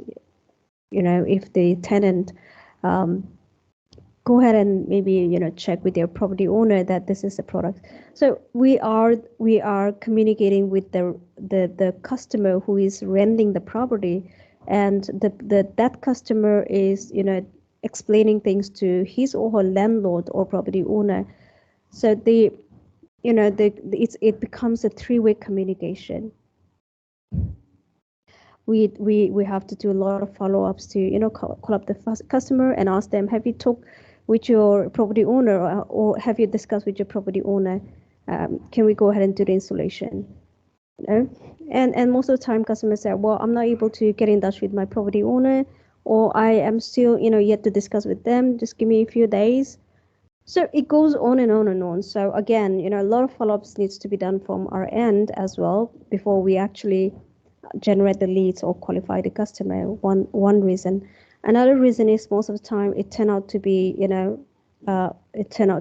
no, as in when you do a follow up and check with the customer, have you talked? I mean, if you talk with your property owner, and they will say, if they have already discussed, they say, yeah, I've already discussed things with my landlord or with my property owner, but he's not interested. So it's like, generally speaking, when it comes to someone who is renting property, even though we can qualify them for the VEU rebate, the Victorian Energy Upgrades rebate, most of the time it's not happening from the customer's end. It's not like, we can't do the upgrade for them. We can do the upgrade for them as long as their property owner agrees to it, or their landlord agrees to the installation or agrees to the upgrade. But like I said, as per our whatever we have experienced so far, when it comes to rental properties, most of the time, it doesn't, give us a positive response at the end of the day. Another reason is, if they are renting the property, most of the time, especially if the customer is a pensioner, and trust me, you get a lot of pensioners when you actually, start calling. So if they are pensioners and they don't qualify for the solar VEET rebate, they end up not, getting the heat pump, because the main reason is, there might be other reasons, but the most common reasons for not being able to, get the upgrade is because they cannot afford it. They are, first of all, they are pensioners. Their income is low. So again, and also if they don't qualify for solar VEET, the discounted amount they're getting under VEU is a bit higher comparing the solar VEET. So especially the pensioners, if they don't qualify for solar VEET, most of the time they just tell them, well, it's too much for me, I can't afford it. So with all these underlying reasons, we generally, do not prefer to an upgrade on rental properties. But yes, sometimes it also worked out, even if, the customer is renting the property, as long as they have the permission, or as long as, the owner agrees to it, or as long as we are speaking, we as in our sales specialists, they are speaking to the property owner, and, they agree to all the terms and conditions, then yes, we can do. It's not that we are not upgrading or we're not doing completely, but yes, we can do it for the rental properties as well. So is this clear for all of you about the property owner and those who are renting the property?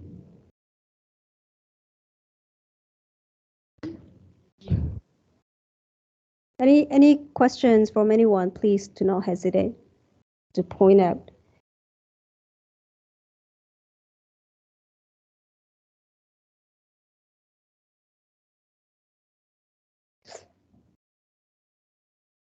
Can I move on to the next point if you guys don't have any questions? Yes, Lucia. Okay. All right. Next question, or next thing that you need to check with the customer is the property, or, because each property is, when I say property, we're talking about one particular address. I mean, if your address is XYZ, then obviously that's one property, right? I mean, you're staying in one property. So when I say property, to not get confused. All right, so the property cannot have already received the solar VEET hot water rebate or the solar VEET battery rebate. So I'll stop there till here.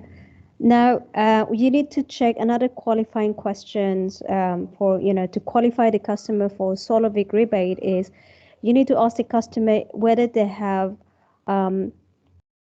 taken the rebate for replacing the hot water system. Very simple question that you need to ask. Have you taken a rebate before or in the past to upgrade your hot water system? The answer should be no, in order for us to qualify the customer. If they say no, I haven't taken any sort of rebate, then all good. We can proceed to the next question. Now, another question, apart from the hot water system, there is also another term called battery rebate. Now, we'll discuss a little bit about the battery rebate. Now, if you guys are thinking, what is this battery rebate? Now, this is, like I said, solar VEET rebate is one scheme initiated by the government. So under the solar VEET rebate, there are multiple products. Again, just under this, remember the other products which I showed you before, all these products, all the lightings and other, in-home device, trough stoppers, shower heads, all this exhaust fans covers, IHD device, everything, all these products are listed under VEU. Just for your information, all these products are, listed under VEU program, the Victorian Energy Upgrades program. Under this program, customer got those products for free. Likewise, under solar VEET rebate, under this other rebate, solar VEET rebate, there are multiple products. Hot water system is one of them. Now, for the hot water system, it is listed in both the rebates, this rebate, solar VEET as well as VEU rebates. Under this, both these rebates, customer can get the upgrade done for their hot water system. So hot water system is one of the product which is listed under solar big rebate. Like the solar hot water system, like the hot water system, there is also another product called the battery. Another product worth mentioning is the solar panels. Now we all know what solar panels is. We can see a lot of solar panels getting installed in India as well. So likewise, the the Australians, the Australians government, be it in NSW, be it in any state, solar panels is the most common product that's been offered to the customer in almost all the states in NSW. Right. So in Victoria, solar panels is also one of the oldest activity that's been ongoing for quite some time now, quite a long time, I would say. In fact, it's one of the oldest product that under the solar big rebate, the customers are getting the rebate for installing their solar panels. Right. So again, to install solar panels, just with your own money, shelling out money from your own pocket is something expensive, where not all the customers afford to do it or to purchase it. Right. So what happens is, under this solar big rebate program, the customer can get the rebate for installing their solar panels. All right. So they even for the solar panels also, it's a co-payment. And when I say co-payment, it means customer have to pay certain amount or discounted amount. So what happens is, when, let's say, I'm a customer and I have taken the rebate for solar panels, if it's just the solar panels, I've just taken the rebate for solar panels, I'll still be eligible to take the rebate for my hot water system. But if I have taken a rebate for the solar battery, I will not be qualified for the hot water system. Now, what is battery? What is the solar battery that we're talking about?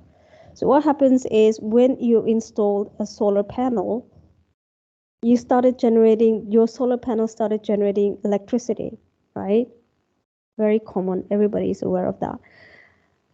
Now, in some household, if the panels they have installed are quite, high in numbers, some people have just 3 to 4 panels installed on their rooftop or anywhere where they're getting a lot of sunlight. But some customers, if they're able to afford it, they have 6, 12 panels installed just to use it for their household purpose and nothing else. So what happens is, if they have a high number of panels installed, of course it generates a high amount of electricity. And it's so the amount of energy or the amount of electricity generating from the solar panels is so high that even after they use it, it never gets exhausted. So what happens is, let's say, if I have to put it in a more technical way, let's say if my solar panels is generating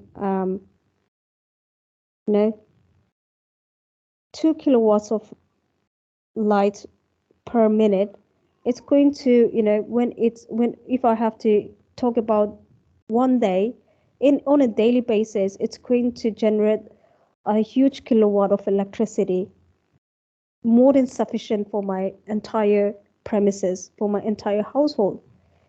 And even after using for my entire household, I still have the extra amount of energy or electricity left to use.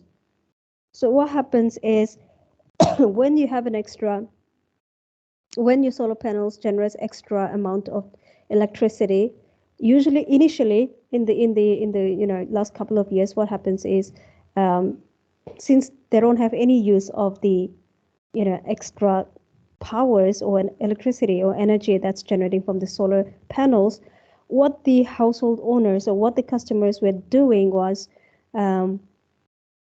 they sell the extra, energy which they are not using to their own energy retailers, to their own energy or electricity supplier.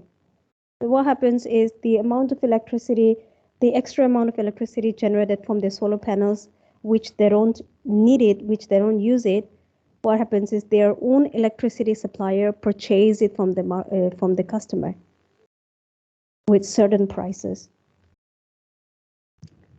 So that was what was happening in the last couple of years. So what happens is, that was the only option that the customer had, especially the ones who have installed the solar panels.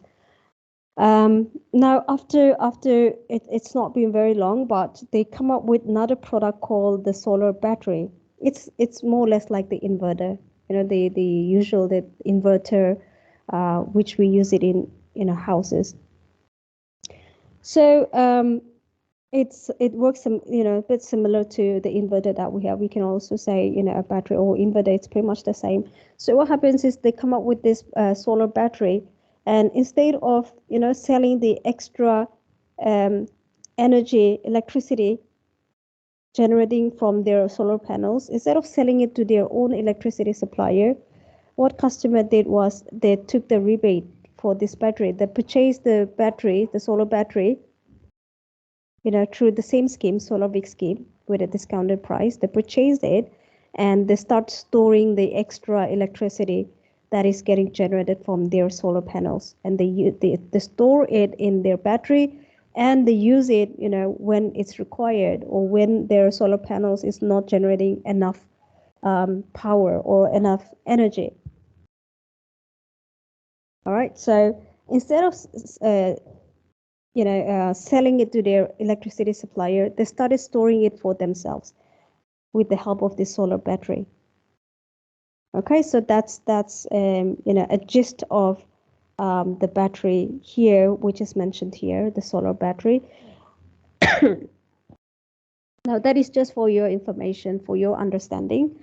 Coming back to the main point, so you need to ask the customer whether they have taken the rebate for replacing their hot water system in the past, or whether they have taken the rebate for the solar battery. Now, if both this question is, are a yes from the customer, they will not qualify for the solar VEET upgrade.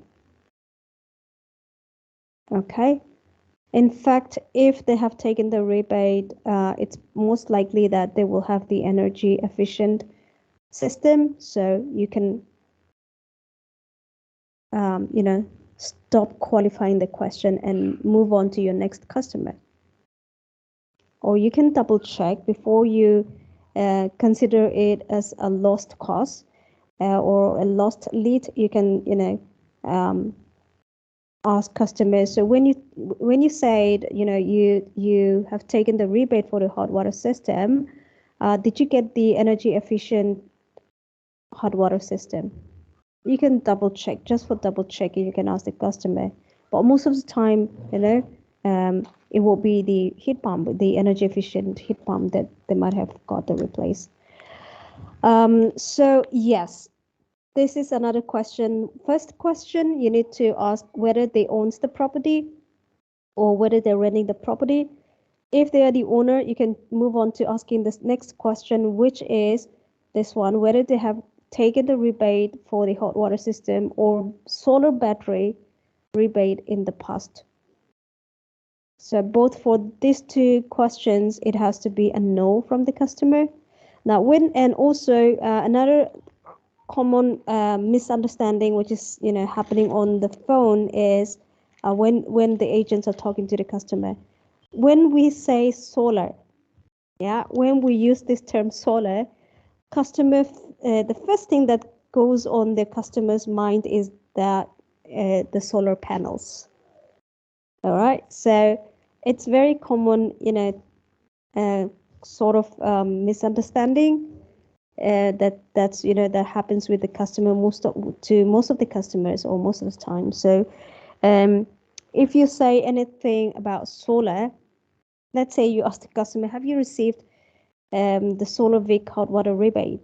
Now they will start thinking, they will just ignore this hot water, whatever you're saying here. They just, because the term solar, they hear it for the first time. I mean, at first they hear the word solar, they started thinking, oh, this is, this person is talking about the solar panels. And they'll say, some customer will say, oh, I'm not interested in the solar panels. They will just cut you off and they'll just tell you, I'm not interested in solar panels. Or they will say, no, I don't have any solar panels, anything. So it's your responsibility to educate the customer, to clarify this for the customer. You can tell the customer, well, Mrs. Smith, I'm not talking about the solar panels here. I mean, it's not about the solar panels. Like I said, it's about your hot water system. I'm just checking if you have taken the rebate or if you have replaced the hot water system by taking a rebate in the last couple of years. Right? So clarify for the customer, tell them clearly that I'm not talking about the solar panels. Every household, every customer will be aware of solar panels because it's been in this campaign for quite a long time now, and it is still ongoing, right? And this project is still ongoing. So yes, every customer, first impression is that we are calling them regarding the solar panels. Okay, so clarify this to the customer. Tell them, well, it's not. I'm not calling you about the solar panels. It's not. I'm not talking about the solar panels here. What I'm trying to understand is whether you have taken a rebate for your hot water system. So you can clarify very simply for them that it's the hot water system I'm talking about. All right. So if customers say no, I haven't taken a rebate for my hot water system in the past, or I haven't taken the solar battery rebate, they're all good. The customer is good to go and can move on to asking the next question. This is just extra notes. The battery rebate. Now, this solar battery rebate, this rebate has already been finished. It's ended. There is no more solar battery rebate in the market or in this listed in the program. It is replaced by another program called the battery loan program. All right. So when it's a rebate, we give them the quotation. Okay, if you want to get the rebate for the battery, you pay this much dollars. Let's say $1,000 you pay, and the solar battery is yours. So everything is done in deal. Everything is finished then and there because customer, we gave them the rebate amount and they paid the amount and the product is theirs, right? But this rebate program has been ended at the start of this financial year.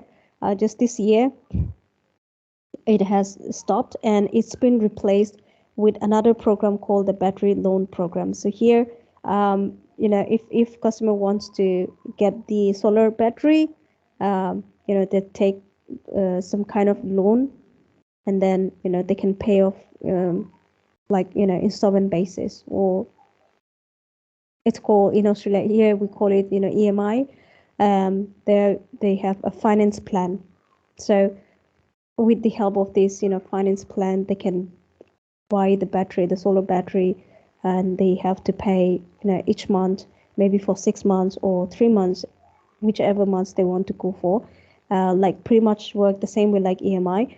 They can be part of this program, or they can apply for this program. So any customers who say that no, I haven't taken the rebate for solar battery, but I have applied for the battery loan program. If customer says I have applied for the battery loan program, then we can qualify such customers. They are still eligible for the hot water rebate because it's just a loan they have taken to. They haven't taken any rebate. Yeah, so let's not get confused with this. You just need to ask the question whether they have taken a solar battery rebate in the past. If they already did, they will tell you yes. If they haven't taken, then they will say no, right? And that's it. Yes or no response from the customer is enough when we talk about this question. But extra information in case if customer say or tell you that I haven't taken the solar battery rebate, but I have applied for the battery loan program. In case and if customers mention this to you, remember that they are still eligible to get the upgrade, so you can proceed. You can tell them, well, that's not going to be effective. I mean, it's not going to affect you being a part of that program. That you're absolutely fine. We can still go ahead and upgrade the hot water system for you, or you can still go ahead and take the rebate for the hot water system. Any questions so far?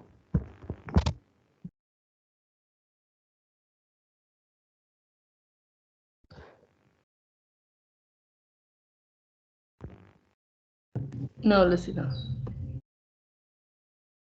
How about the others? Are you all paying attention? Your total focus here? Yes, ma'am. And as I asked you yesterday, ma'am, can just for repeat, ma'am, we will revise these things. Can you please send us that file? Definitely. Why are So you so worried about that? Just pay no, attention yes, and sir, we'll try, be listening, ma'am. yeah, try to grab as many information as you can. If I mean, it gives me the feeling that you are mostly going to rely on a script or notes. So, like I said before, initially the sample script, which I've prepared for you guys, definitely it will be sent out to you for your reference. But that will be, just to help you guys to, before you guys are thorough with the process, the initial stage. But yes, you guys have to be, have to have all this information at the tip of your tongue. But yes, don't worry about the notes at the end of the session or the training. You will definitely get that.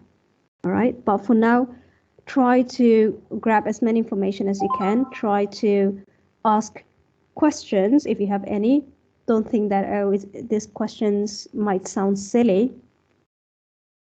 Just don't think that way. Just keep shooting with questions over questions, or if you are not very clear about something.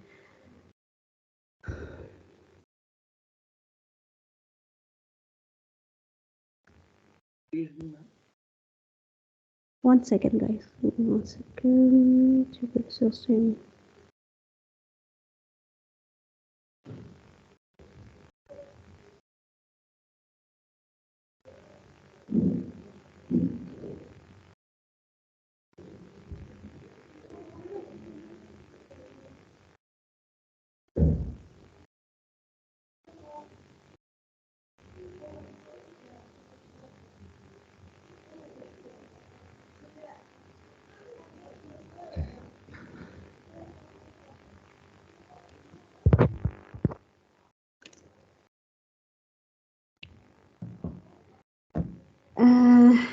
Okay, guys. Sorry, just give me 1 second.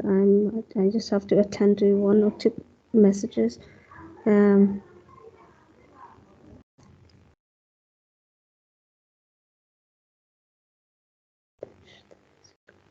Okay, that's done.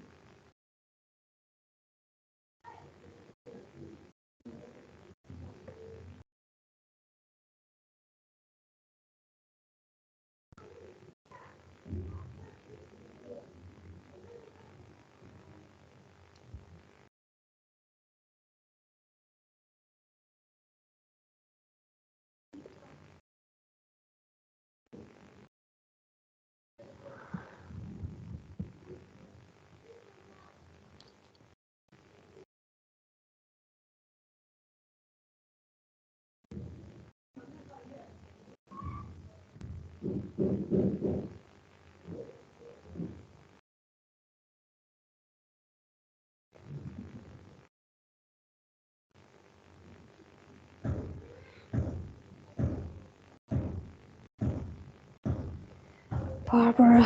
Okay. All right. Yeah, sorry about that. I have to attend a few messages. Okay. All right. So, I'm assuming everybody, we're all on the same page here because I'm not getting any sort of clarification from your end.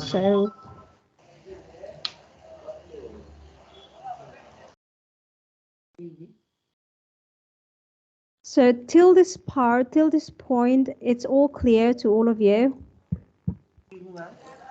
Yes. Yes.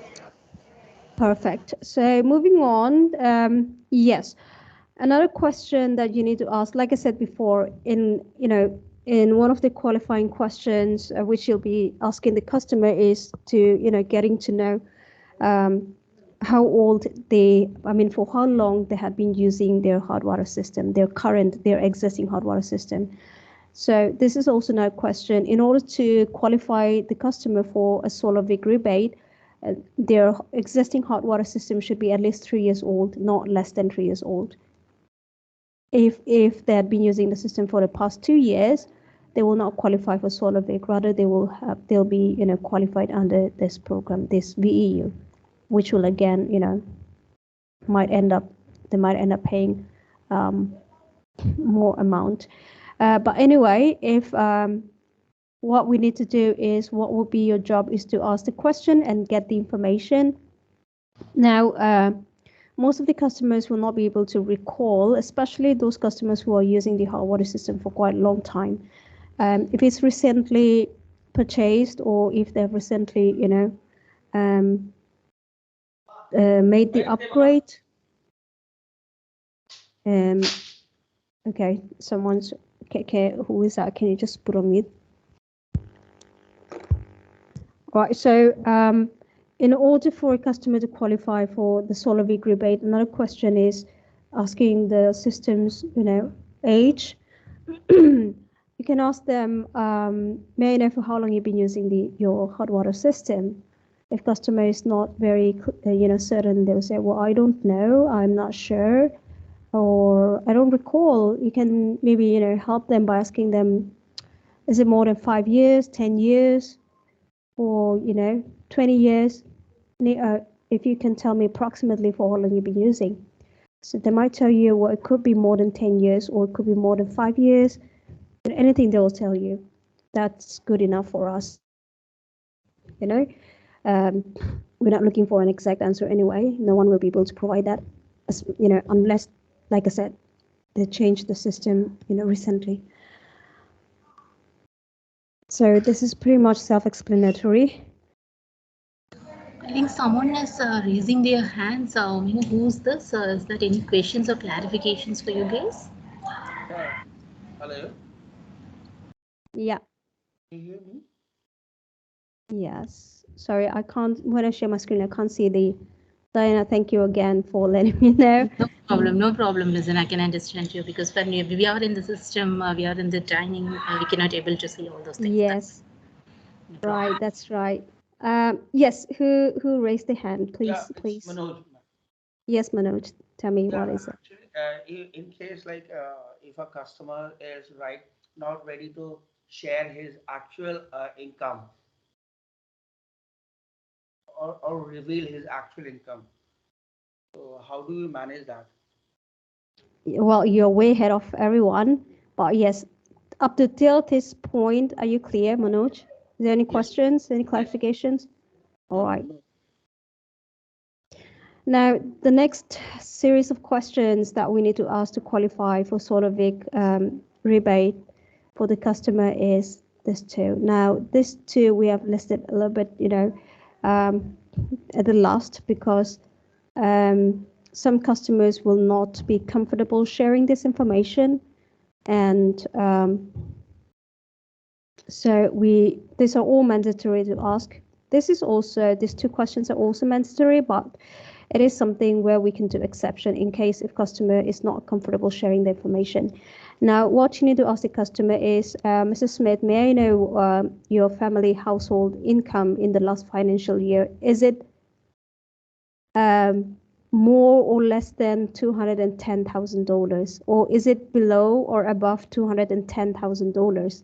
This is how you need to ask. We are not, remember, Manoj, we are not asking for a specific figure, or we are not asking for, the exact amount of their income.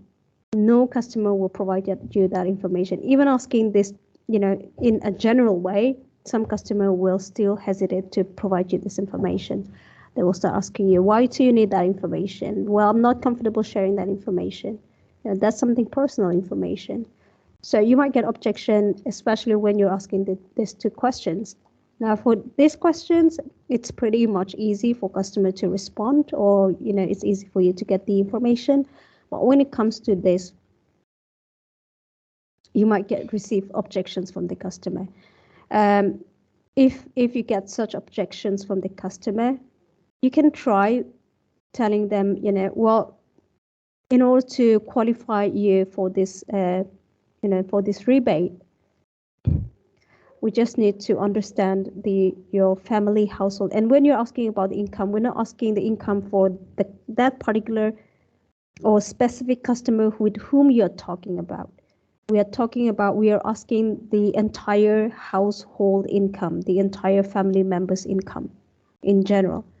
Okay, so don't ask what is your financial income, or sorry, what is your income in the last financial year. Don't ask that specifically to the customer. They will only tell you approximately, what their income is, what his or her income is. But here, it's a general question for the entire household. Now, it's possible that in one family or in one household, there might be 2-3 people working and earning.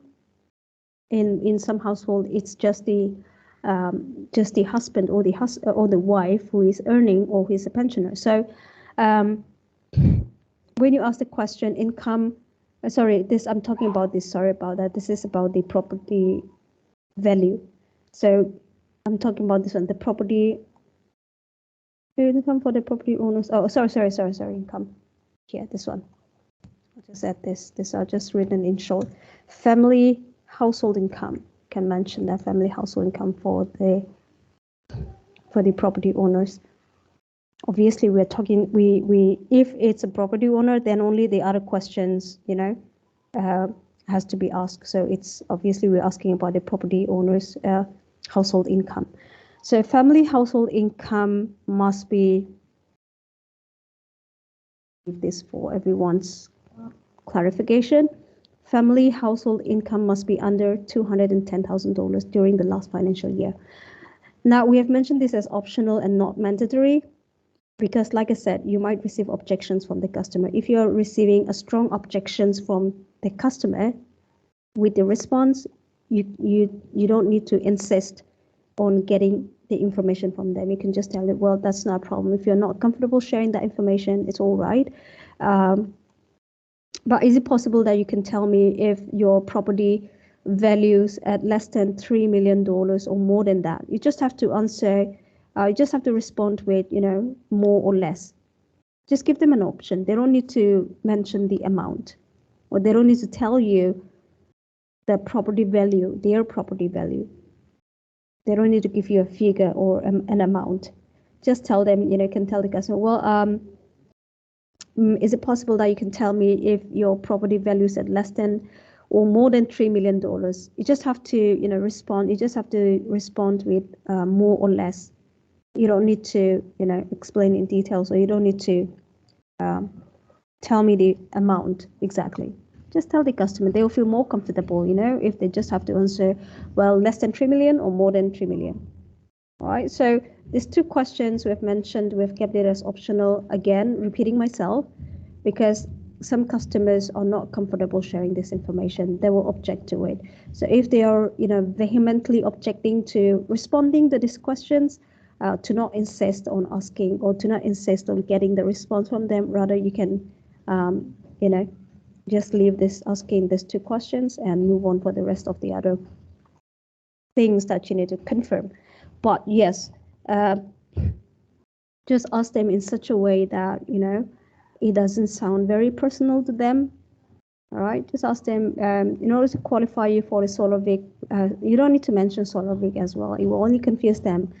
Just mention, in order to qualify you for the rebate, may I know if your family household income for the last financial year is below or above $210,000, or is it more or less than $210,000?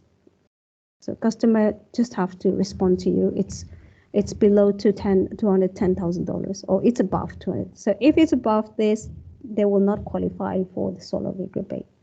Remember, before I said that our targeted audience are the ones, who are pensioners or who have a low income. If any customer's income, family household income is more than this, they will not qualify for this rebate.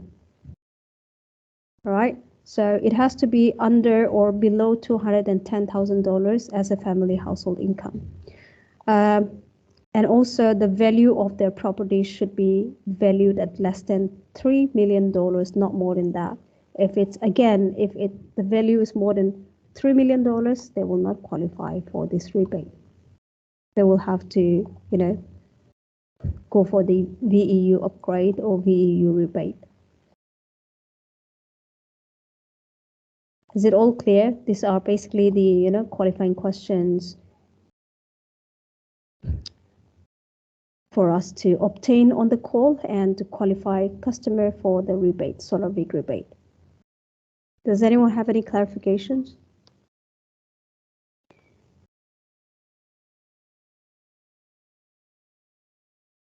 Yeah, it's also mentioned here for the last two questions, which means there's two questions. If any customer is not comfortable responding, can skip rather than insisting for an answer. But it's always good. It's always preferable to get the information for these two as well. Okay, so in short, extra notes, age of existing hot water system. So for someone to qualify for the solar week rebate, the existing hot water system should be more than 3 years old. To qualify for the VEU scheme, should be more than 2 years old. If any system, if they have, a fairly new system, like it's just 1 year I'm using this system, you can check for their willingness, you can check for the interest, whether they would like to replace it. If they're still willing to replace it with the energy, even if what happens is most of the time, if their system is new, it's possible that they might have purchased the energy efficient one, the heat pump. But it's also possible that since it's very expensive, if they're purchasing themselves, it's also possible that they will, they might have bought the old hot water system, which is comparing with the heat pump cost, it's pretty much affordable if you are to purchase the old one.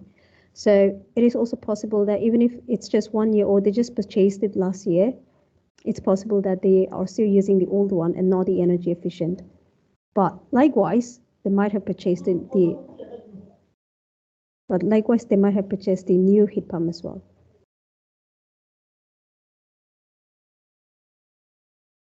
So if they said, well, I purchased it just last year, it's pretty new, it's working efficiently, or it's working just perfectly fine, you can try asking them, would you still like to go ahead and replace it with a more energy efficient system? If they're willing, if they say, okay, yeah, that's sure, I would like to do that, then you can book the leads, you can generate the leads. But yes, you need to mention in notes that customer purchased just last year, but it's not the energy efficient system. All right. Again, it's mentioned here. It's just that if it's a fairly new one, like if the system is less than 2 years old, the customer will need to pay a fairly high price for the installation, which most people do not go for. So again, generally speaking, most of the customers who purchase a new one, obviously, I mean, if you place yourself in customers' shoe, if you're the one buying some products, maybe you bought a new laptop just last year, it's pretty new. And if someone is asking you to upgrade it, and not just, if it's something free, you get an upgraded version for free of cost, definitely I will go for it if I'm the customer. Even though I purchased it just last year, I'm getting an upgraded version and I'm getting it for free. Why not go ahead and change it, upgrade it? But although it's an upgraded version, I still have to pay a high amount of money to get this upgrade done. Why would I go for it, right? I would not go for it. naturally, because it's whatever I got it, whatever I purchased, it's meeting my expectation, my requirements, and it's working perfectly fine. So why should I pay extra money and get an upgraded version? I'll do that, when the time comes for my laptop to get upgraded. So it's pretty much, works the same way when someone purchases a new system, a hot water system, be it the energy efficient or the old one, the non-energy efficient system.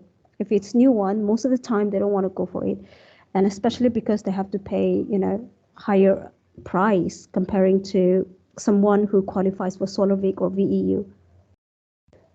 So most of the time it doesn't work out for those kind of customers who purchase. Most of the time they will just reject the offer straight away. They just tell you that, well, I just purchased last year, so I'm not looking for any replacement, not at this stage. Okay.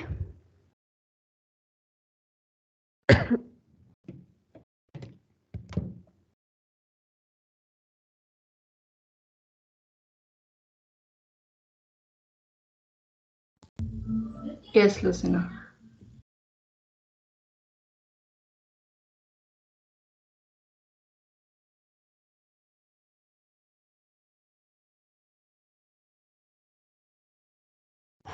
Okay, just give me 1 second. Yeah, systems eligible for replacement. We have already discussed this. You guys can go through it for your reference.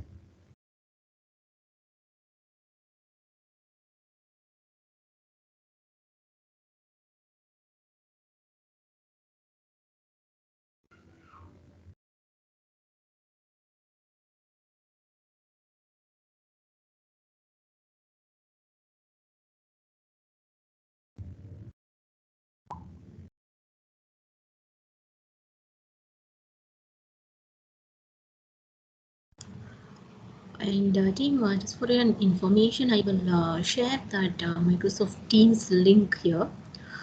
Once you guys come back from the break, please do check with us link if you can able to log in for that Microsoft Teams.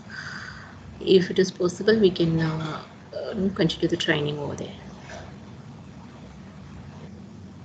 Yeah, Diana, thanks for that. You can just post post the meeting link, the login IDs and everything. Yeah. Yeah, I'll do. There is no login IDs in all this. If I'm sending the link, if they're clicking the link, they can able to join. That's right.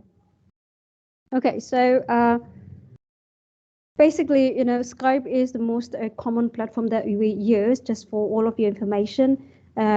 Especially when you go live, when you start dialing, Skype is the common platform for everyone to communicate.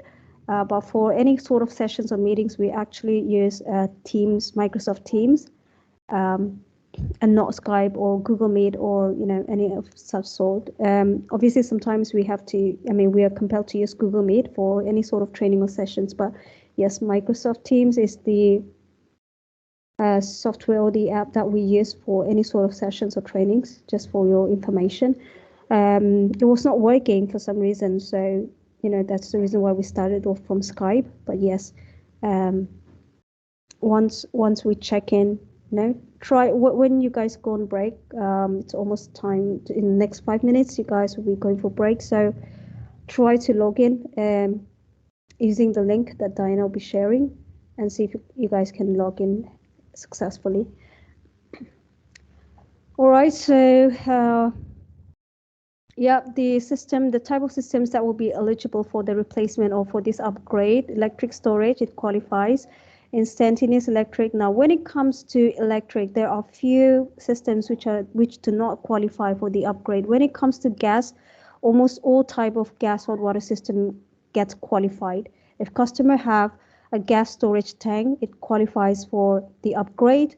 If they have an instantaneous gas hot water system, they can, they're still qualified if they have a solar boosted gas hot water system. As long as the system itself is a gas system, they can all get, qualified for the upgrade.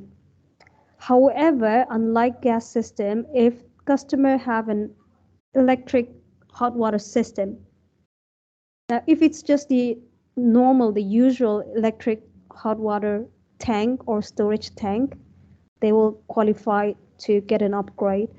However, if they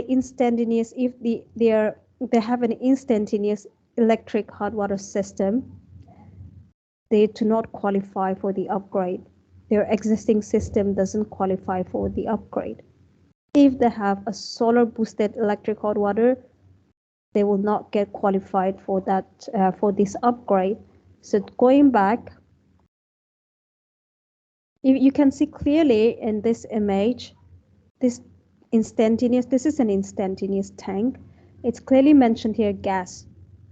So likewise, like this tank, like this instantaneous tank, sometimes customer also, they also have an instantaneous tank, but it's electric, and it will be mentioned here on the tank itself.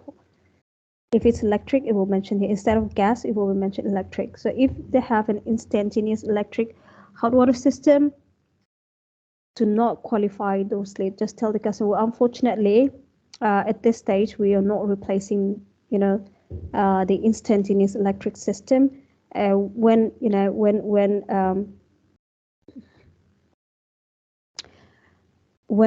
we started replacing those system, we'll get back to you, and you can, hang up the call. But yes, if it's a gas incentive, definitely you can go for it. Now, this one is a solar hot water system. It has a solar booster here attached to it. Let's say this is an electric, like this is a proper normal electric hot water system or a electric storage tank. Only customer who have this kind of tank will be qualified for the upgrade. Let's say customer have an electric hot water system, but they have a solar booster attached, on top of the tank or anywhere. They can put it anywhere. They can, tie it up here, or they can put it on top of the tank. Doesn't matter where it is. But if they have a solar booster attached to their electric hot water system, they will not qualify for the upgrade.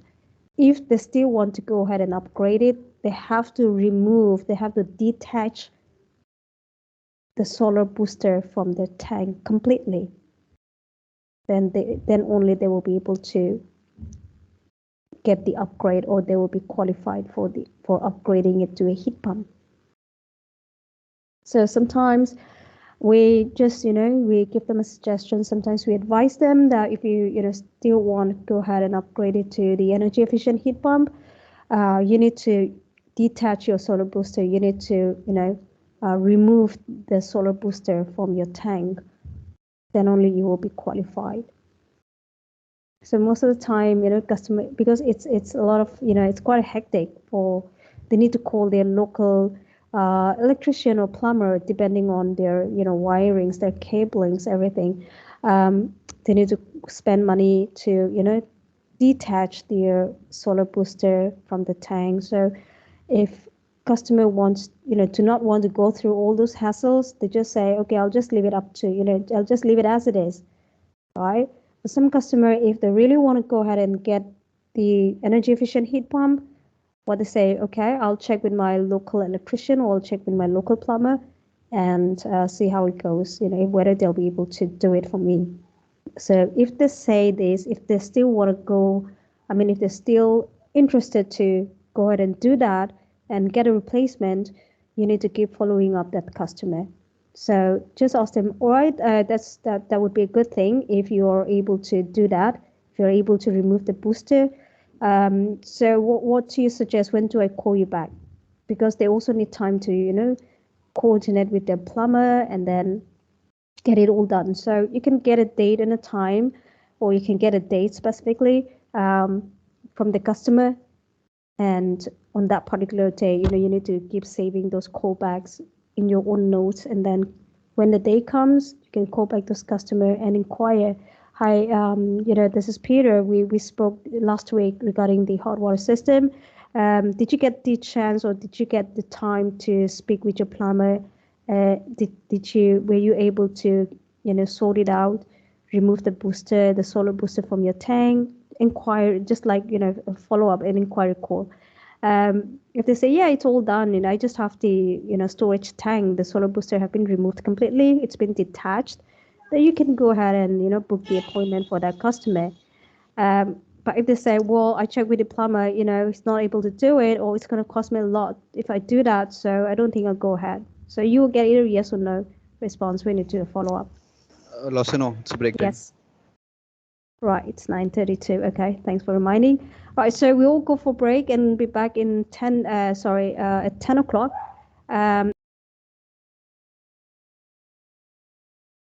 Just ignore and then move on pitching. Don't do that. Rather, acknowledge what they're asking, and when respond in a diplomatic way, in a general way, so that you don't give out any specific information, and customer will be satisfied with whatever responses or rebuttals that you provided to them. All right, so the agent, again, coming back to that call recording, the agent mentioning one company name, that company doesn't exist. I don't know from where those things comes in the picture, but yes, the bottom line here is being a cold caller, being a telemarketer, doing a telemarketing call. We have to follow the EGMA rules, again, the telemarketing rules. So no mentioning of any company name, be it a real company or just a fake one, right? Just stick to the same responses that we or rebuttal that we generally use.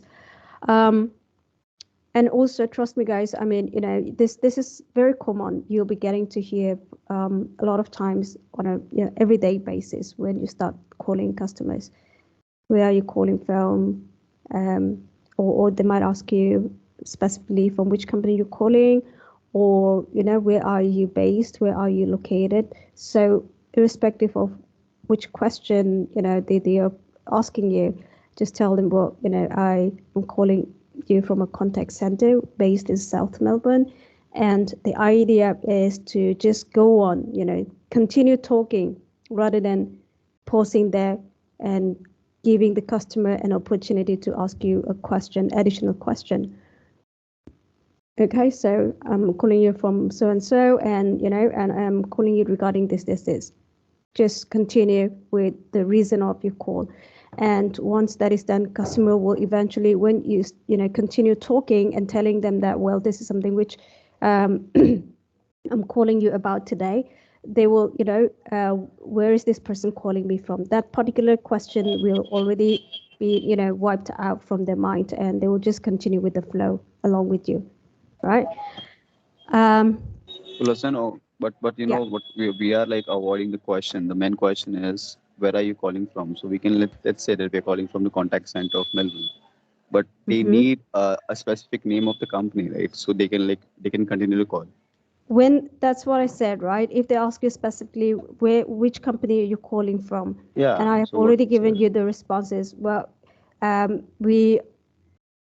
already gave the rebuttal for that as well. If you have been paying attention, like I said, in whichever way it be, there's no way for us to give out any company's name, right? So what we do is, well, right now I'm calling you from a contact center, and we are tied up with multiple accredited providers or multiple, companies who are actually helping the Victorian citizen to, get this transition done, from replacing their existing old hot water system to a new efficient heat pump. So here we are not actually avoiding the question, but we are neutrally, informing them by giving information related to that. We're not saying a specific company name because we're not allowed to do that. When we're not allowed to do that, then we have to find an alternate way to convince the customer.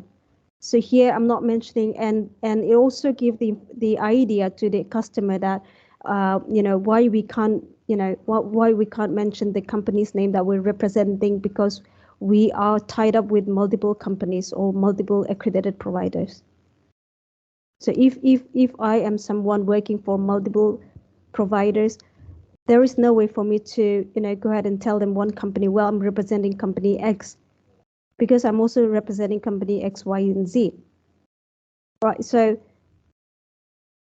a specific company name is not being told or given to the customer by you, but you're telling them that, hey, I'm working for multiple companies. In short, that's what the information we are relaying to the customer. So is this all clear to all of you? If they just ask you generally, where are you calling from? Just tell them, be confident and tell them, well, I'm calling you from a contact center based in South Melbourne. And today I'm here to discuss, about the transition of the gas hot water system to a new energy efficient heat pump. Okay, now here we are in this process. We are upgrading the all the types, both the types of hot water system, gas and electric both. But you can always tell them, we are we are upgrading, or we are replacing the old gas hot water system to. You can specify the gas here when you're telling the customer, because most of them, 90% of them, are using gas right now.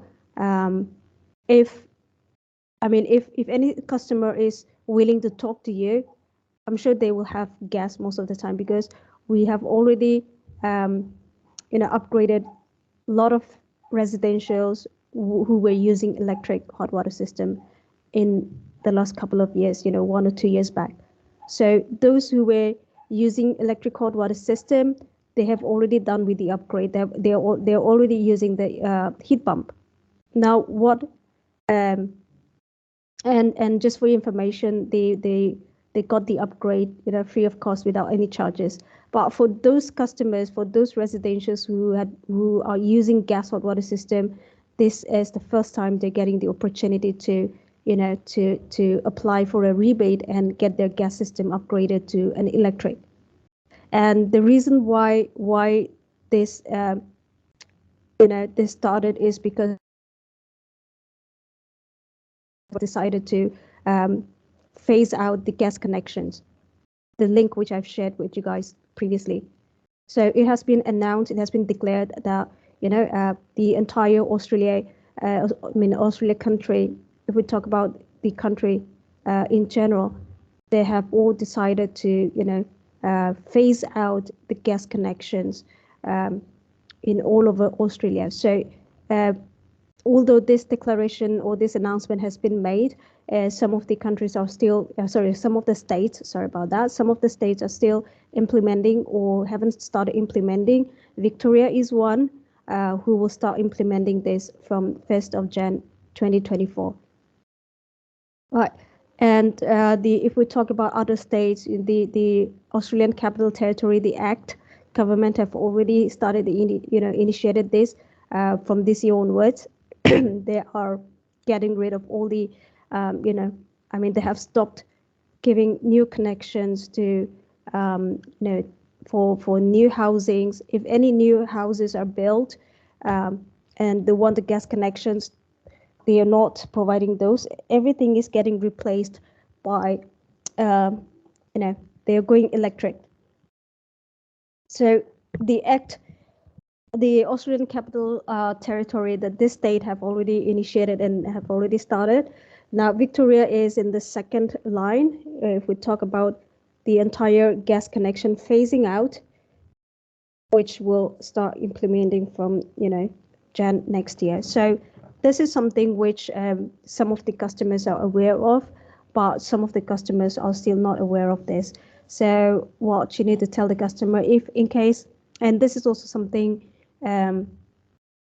something to talk about, to discuss about, in case if customer doesn't want to, just give me 1 second.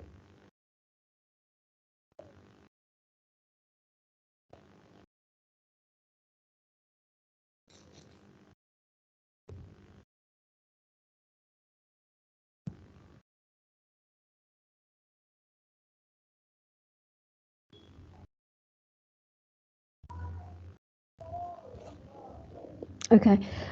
Yes. So if any customer hesitates, or they say, I'm paying very less. I'm paying just a nominal amount for using my gas hot water system, or be it because of any other reasons. If they're not that willing to take the upgrade, you can always, take the initiative and check with the customer. Have you heard about, the Australian government phasing out the gas connection? I'm sure you might have heard of it. That's something like that. And then you can start a discussion. Tell them, if they say no, I haven't heard about it, then you can start sharing your knowledge about this. Tell them, from Jan next year, or in the month from the starting of next year, the Victorian government will stop giving new connections, new gas connections, and also, in fact, the entire gas, connections are phasing out from next year, Jan onwards. So eventually, even if you don't, take the opportunity right now to upgrade your gas system to an electric heat pump and an energy efficient heat pump through a rebate, sooner or later, once your gas or water system stops working, you need to, purchase the energy efficient heat pump. And when you do that, you will have to buy from the market, and it's quite expensive if you have to buy from your end. So instead of waiting for for your existing hot water system to stop working and spending more money to buy from the market, how about you, take advantage of the rebate program that, when the government is um, initiating this rebate program, and you can also tell them, we have replaced, or we have installed the new energy efficient heat pump for a lot of houses in Victoria, because everybody is aware that the gas connections are phasing out. The government has already given their rulings. They have already declared about phasing out the gas connection. Right, so even if you want to replace it at a later stage, maybe after a couple of months your hot water system stop working and you look for a replacement, trust me, you will not find any gas hot water system in the market to get yourself a replaced hot water system, because what's all left in the market, or what is the only thing that you will find in the market is the energy efficient heat pump, which is an electric hot water system. So, in order for you to have more information or precise information about this, I've shared the link with you. Go through it.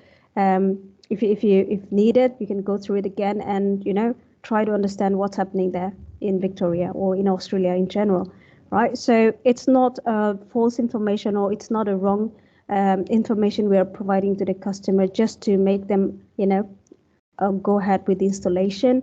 But yeah, that's something a fact that we are telling the customer. But yes, some of the customers are already aware about phasing out this. Okay, so no replacement. If they want to go ahead and replace their hot water system to a new hot water system, a new gas hot water system, they will not get it in the market. Be it now or later, they will eventually have to get themselves the new energy efficient heat pump. So this is also something which you can discuss with your customer, especially for those who are not willing to, or who are not really interested to upgrade their existing system. Okay, and that was phasing out of the gas connection. That was something which the agent was telling the customer as well. On that, if I talk about that call recording in particular.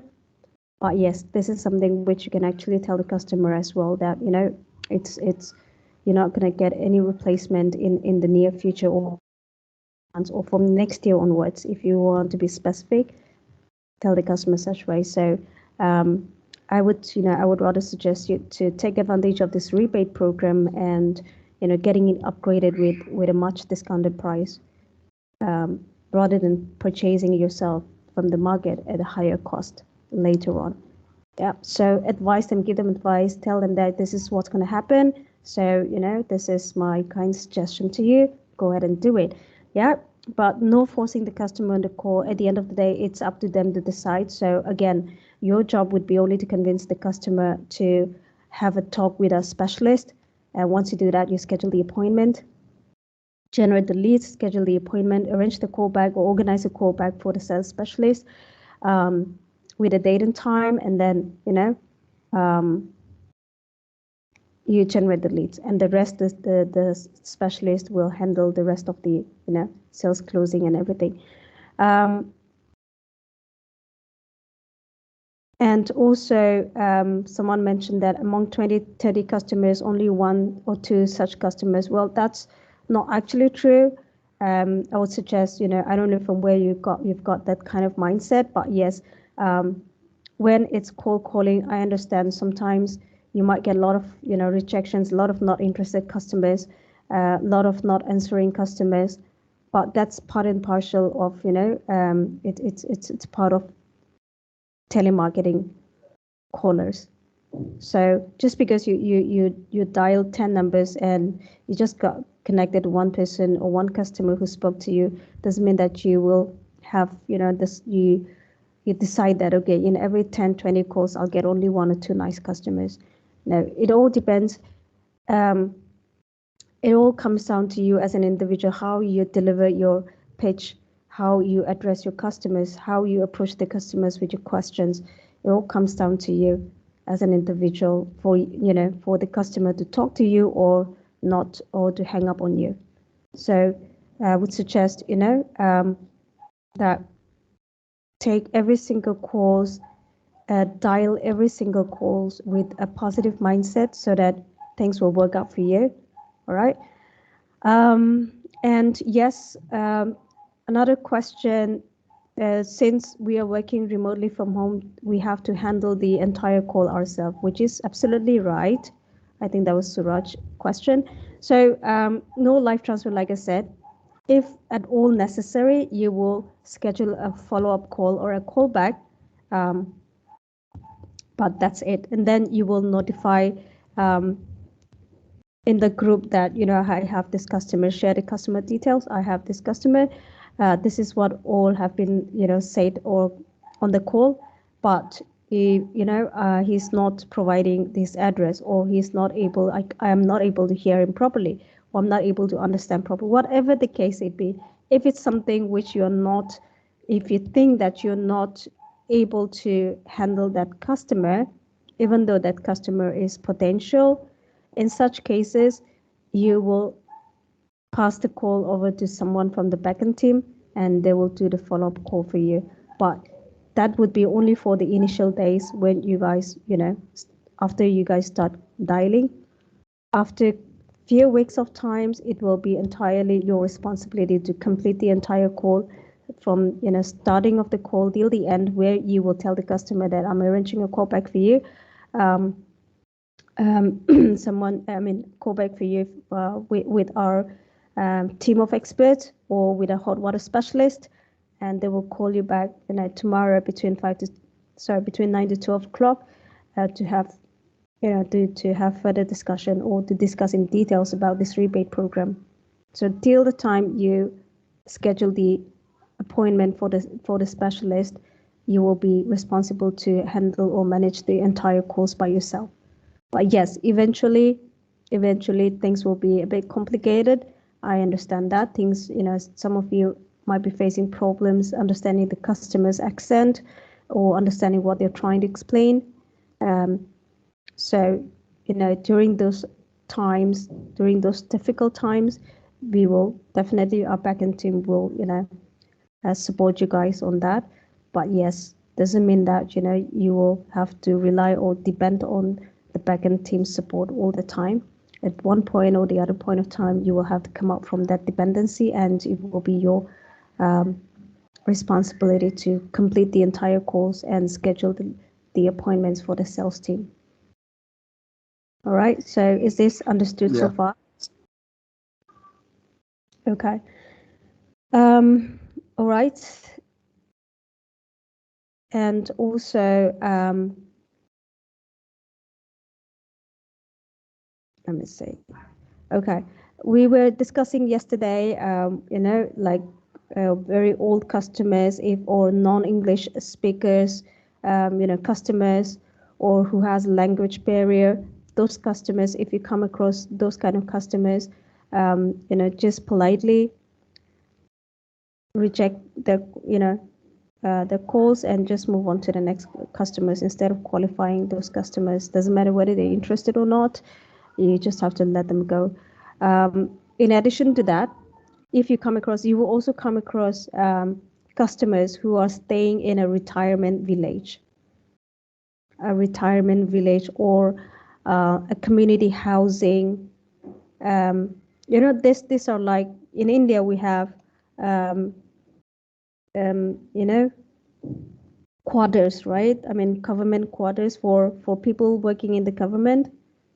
The government used to provide them a separate quarter with a minimal house rent, or they just have to pay a minimal amount to pay for the rent.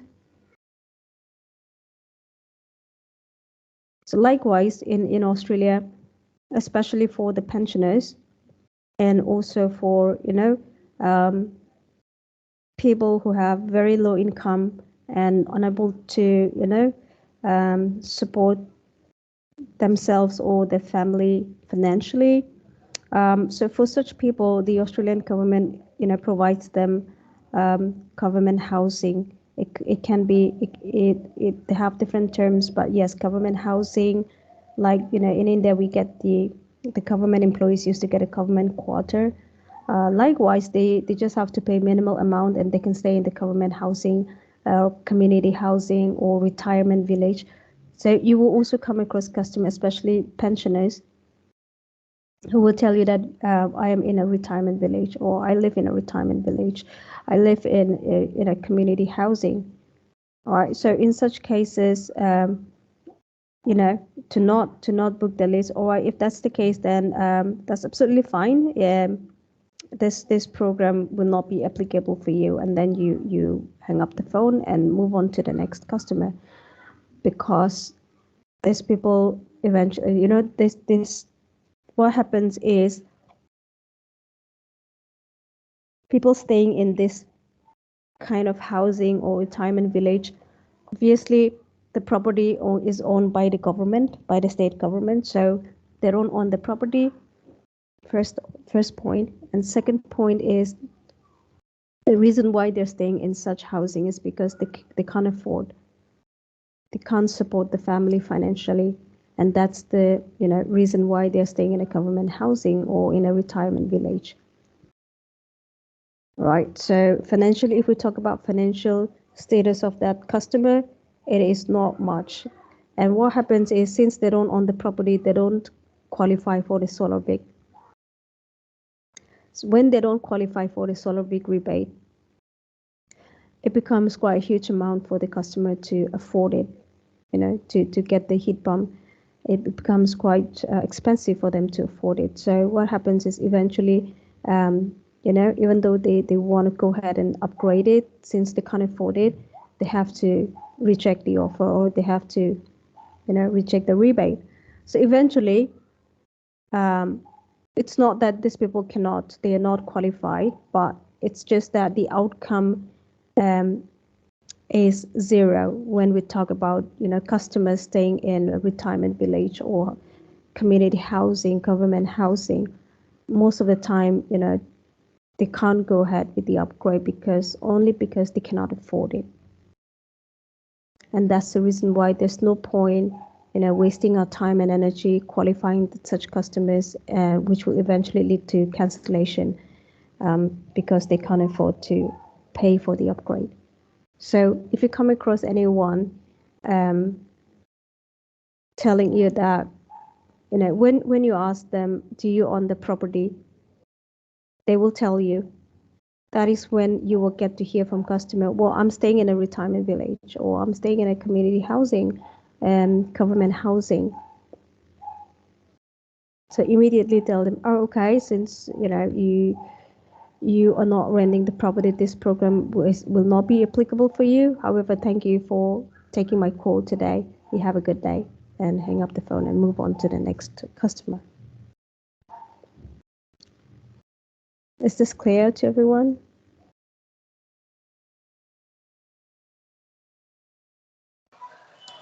Yes. Okay. Another common you know, statements that you will be hearing from the customer is, from where you got my number. This is also something which, you know, we kind of hear from customer like every single day. So when you call them, you know, they might, some customer might ask you, hey, why are you calling me? From where you calling me? You know, from where you got my number? Now, when it's about, you know, their phone numbers or their details, from where you got my details or from where you got my number, um, we need to, you know, handle this kind of questions in a sensitive way. So what happens is, in Australia they have, you know, we talked about, I mentioned the, you know, on the first day that they have a lot of, you know, laws applied to the consumer. So they have one of the, you know, laws that the Australian government or the Victorian state government has applied for the consumer is the Data Protection Act. So when I say consumer, you know, I'm talking about the customers. We all know that, right? So Data Protection Act, or DPA, is also one of the act or one of the, you know, laws that um, applies to any consumer. So what happens is, if you are someone protected by this act, and if someone is misusing your details, be it your name, you know, address, your phone numbers, then you have the right to sue that person or that company, because they are protected under the Data Protection Act. So when you are, you know, when you get such customer, from where you got my number, you can tell the customer, well, we, you know, we have a data collection team, right? We have a data collection team from where, you know, we've got your information or we've got your details, but rest assured, your details are, your information are protected under the Data Protection Act. All right, so assuring the customer in such cases, because you know, unlike in India, they are getting like heaps of marketing calls, telemarketing calls every single day, and some people are even getting scammed. A lot of scammers, you know, scamming things also happens to them. Sometimes you get to hear from customer, I've been scammed before. You know, I was scammed before, so I am being cautious. Right, so you get to hear such things as well. So anything to So, do, Lajana, yeah, do we ask for some details? Like we only ask for their contact number, email, and full name, right? yeah. And anything else do we ask for? They're just those. In fact, most of the information you already have it with you. You just have to confirm or verify to make sure, you know, the information we have are correct. That's good. But but sometimes if the address is missing, you have to get it from the customer. And if we have only the landline number, you have to ask the mobile number. Yeah, so when I say customer details, I'm talking about their names, their address, their phone numbers, all these details.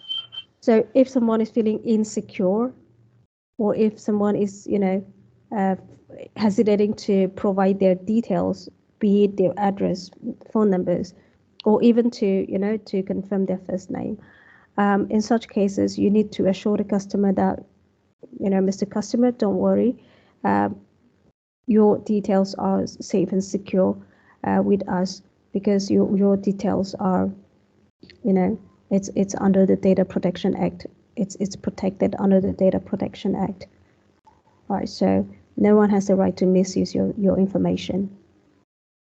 So always mention this, you know, Data Protection Act to customers if you feel that they're feeling insecure in providing their details on the call. It doesn't mean that you have to use this in every single call to every customer, but these are different situations depending on the call scenario, depending on the call situations. You know, utilize all this information, utilize all these important points on call. Okay. So these are, Yeah. these are real-time scenarios, real-time call scenarios that, um, you know, that we are facing like on every single day, and which you guys will probably be, facing the same thing once you guys go live, start talking to customer. Okay. Any other questions or any clarification so far from what we have discussed till now from anyone?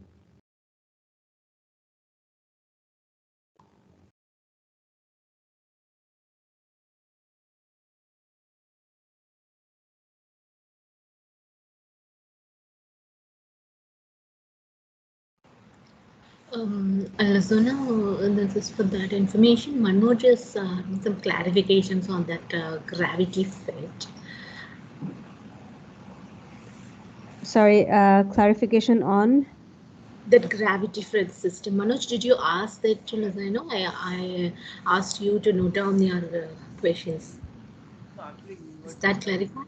like call scenarios. That's Manoj? why I did not. Hello, Yeah, yeah, hello. Manoj. Can you hear me? Your voice is very low, Manoj. Hello. Yeah, Manoj. Yeah, can you hear me? Yes. Since we were discussing like the all scenarios, that's why I did not feel comfortable like intervening. So I just wanted to know what the gravity field Okay, gravity feed system. is. And did you understand the mains pressure system,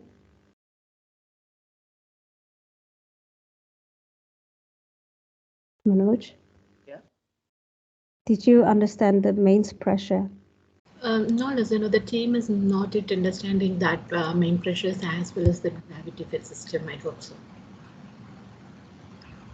Okay, Diana. Thanks for pointing out. Okay, why am I getting this information through Diana? Why you guys can't put it across directly if you have any clarification?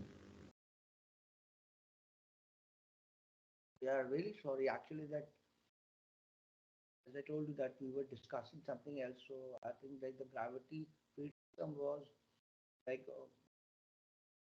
like like really Okay. You guys have to really make sure that your internet connection is stable. Because some of you have a lot of background noises. I don't know how you guys are going to take calls like this later on. If it's going to be the same thing. But yes, anyway, that's something different to discuss about. Okay, so well, like I said before, that's just for your information, guys. We don't really need that information when you actually go live. I mean, when you're actually talking to customer, just for your information that heat pumps will work or not in such system. Now, mains pressure is okay. That was Manoj's question. Manoj, how do you get the water supply in your home? me. Yes. If we talk about like the water supply, we have a water pump, Mm-hmm. and then we separately for like heating up water, we have a geyser. Mm-hmm. That's Yeah. one system. Gas water, hot water system. No, It's an electric hot water system. that's absolutely fine. I'm talking about your from where you're getting the water supply for your home. That You like we have you have have uh a water pump. so you have your own separate pump. Exactly. Okay. Is anyone using a water supply from from the water department or something?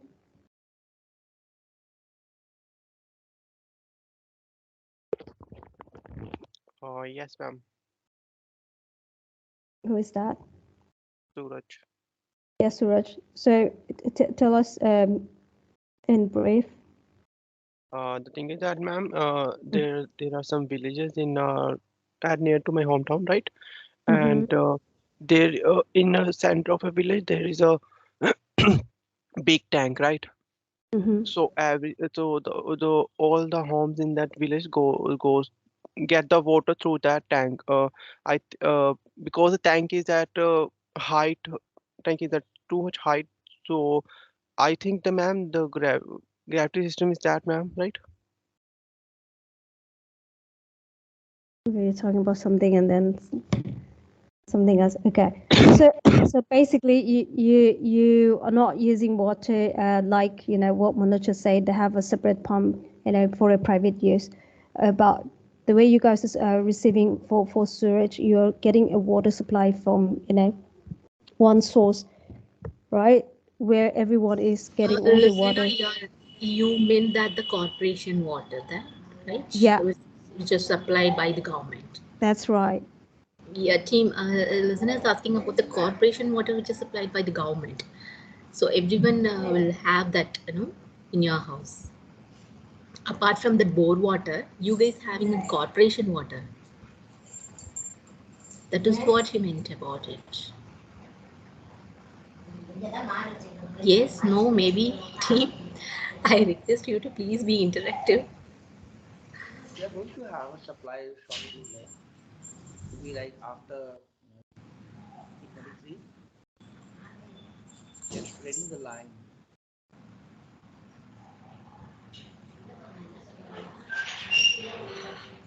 Okay. No worries at all. Let me just share the screen again.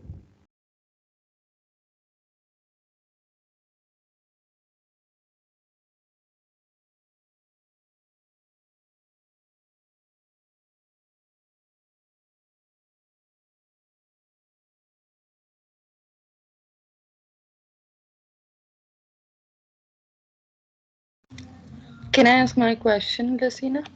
Yes, please.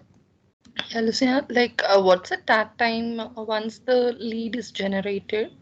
How much was is the tag time will take for the installation for the customer to get the installation done at his location? Well, that depends on the installation team, which we it has nothing to do with us because we're not, dialing based on the installation. But yes, usually if they are on track, based on our previous, experiences, the latest they can do is 14 working days after the lead is confirmed, after the customer confirmed that yes, they're ready to proceed with the installation. But it could be, lesser than that. But yeah, usually it takes 14 working days for the installation team to actually, complete the installation. And it also depends on, it depends from property to property. Some property needs rewiring or recoupling Yeah. where electrician have to, do a rework before the plumber actually start installing. But in some That properties, that would be extra chargeable for the customer, or how does it would be included with our pricing? no, with the rebate amount or the discounted price, whatever the company is offering them, it includes everything. So it includes the installation charges, it includes um, the product charges. Everything is included in there. It The extra even the charge. extra wiring, everything which could be cost to at the customer end will be included, right? Extra charges will be included if the existing system is inside and we need to relocate it outside. We need to install the new system outside. That's Oh, when extra charges might incur for the customer. But again, since you asked this, I am just providing you the information. But this is not something which uh, you know we have to do on call, or which we have to notify the customer. yeah, yeah. Okay, Just so for the good to know information. That's all. that's If that's right. something comes up. Yeah, so usually, based on the other campaign that we're doing for the, which affects the installation as well. That usually happens when there is relocation, especially if the relocation is happening for long distance, 6 meters, 7 meters. Sorry. That's when customer needs to pay extra from the pocket. But yes, for this campaign, we don't have specific information how they're doing, as in the installation team. So again, we don't know how if there are any extra charges involved or not. But yes, I'm sure there will be if they have to relocate it for quite a bit of a distance. Okay. Guys, just give me 2 minutes. I'll just go and grab some water to drink.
Team, am I audible to you? Yes. Because I couldn't, hear anything in the chat, and because I have a network issue, there is a fluctuation. I thought it was a problem from my end. No, we can hear you. Yeah, I can hear you. Okay. Sorry about that. I have to fetch water for myself. Okay. Right. So coming back to Manoj's question, gravity fed and mains pressure. Now, since when I was asking you about what kind of water supply you guys are getting, is because it pretty much works similar, in a similar way when customer have a gravity fed system or a mains pressure system. So when I say mains pressure, in those households, where they're using when they have a mains pressure system, most of the water supplies they're using are guys, my throat is drying up like anything today. I don't know why. They're using town's water supply. So since they're using the same, type of water supply, the pressure that they're getting, the water pressure. When I say pressure, I'm talking about the water pressure. When they turn on the tap in their houses, it works pretty much the same way for the water pressure, the water outlet, or the pressure of the water outlet for the hot water as well as the cold water. It comes out in a similar way or in the same pressure, same amount of pressure. And when it works that way, then only the heat pump will work efficiently to its maximum, efficiency. To its maximum, sorry. But when they have gravity fed system, most of the time when we say gravity fed, customers are using water. Maybe they have their own, well, or they have bored a well that they're getting water from the pump, which they might have, or they're using rainwater. Like when so we also do that, right? Sometimes when it's raining, some people do that. They used to collect the rainwater. Maybe they have a big tank up on the terrace, or on the rooftop, and they collect the rainwater and then use that. Or it could be water from the boring, which they did for themselves, or they have a pump. And so it's basically like that, using when they're using those kind of water supply, the pressure, the water pressure coming out from the hot water tap and the cold water, it doesn't match. So what happens is when someone have a gravity fed system, they have to, the location of the hot water tank, as well as the cold water, it's different. If you're using rainwater, for example, if I have a gravity fed system, I'm using rainwater, definitely the cold water storage tank, the storage or the tank where I have the cold water, it will be usually on the rooftop. So the cold water is coming from, up on the rooftop or from the terrace, right? And the hot water cylinder or the tank, my hot water system, the tank which I have, it will usually be located, somewhere close by, maybe to my, close to my bathroom if I use more hot water, for, in the bathroom and not in the kitchen. Or it could be somewhere, if I'm using more hot water for in the kitchen, I'll place or I'll install my hot water tank or the storage tank somewhere close by to my kitchen, so that I will get enough hot water coming out. So in simple term, when someone has a gravity fed system, most of the time the distance between the hot water tank, the storage tank, and the cold water storage is quite, there is quite a distance between these two storage tanks, for the cold water and for the hot water cylinder or the tank, the storage tank. And because of the distance between these two, because I have a gravity fed system, I can't get the two of them together, or I can't place the hot water outlet and the cold water outlet close by to each other. And because of the distance between these two outlets, the water pressure comes out differently. And if you have this kind of this kind of system in your house, you cannot use the heat pump because it will not work efficiently.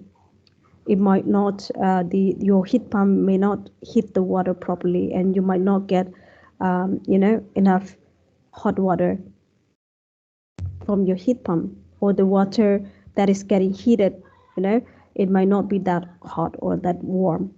So it doesn't work efficiently if you have a gravity fed system, because the heat pump is built or manufactured in such a way that it works efficiently only if you have a mains pressure system.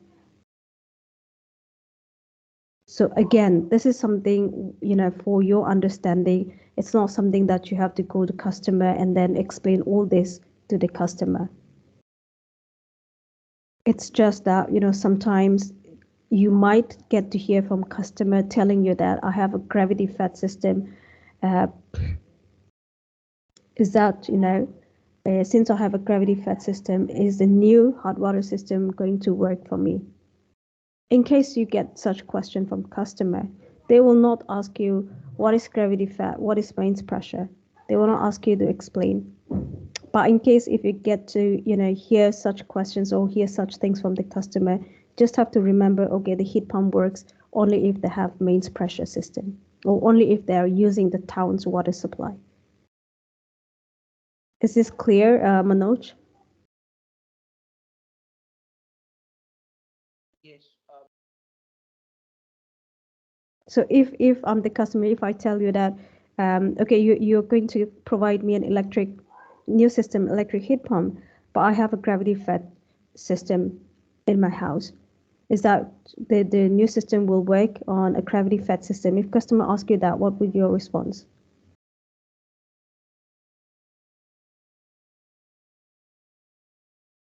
Manoj, what will your response be if customer asks you that question?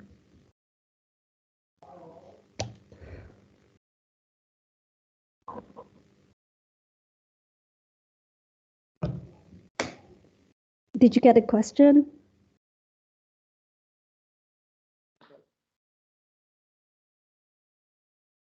I still can't hear anything. Please repeat it. You need to speak up, Manoj. I can barely hear your voice.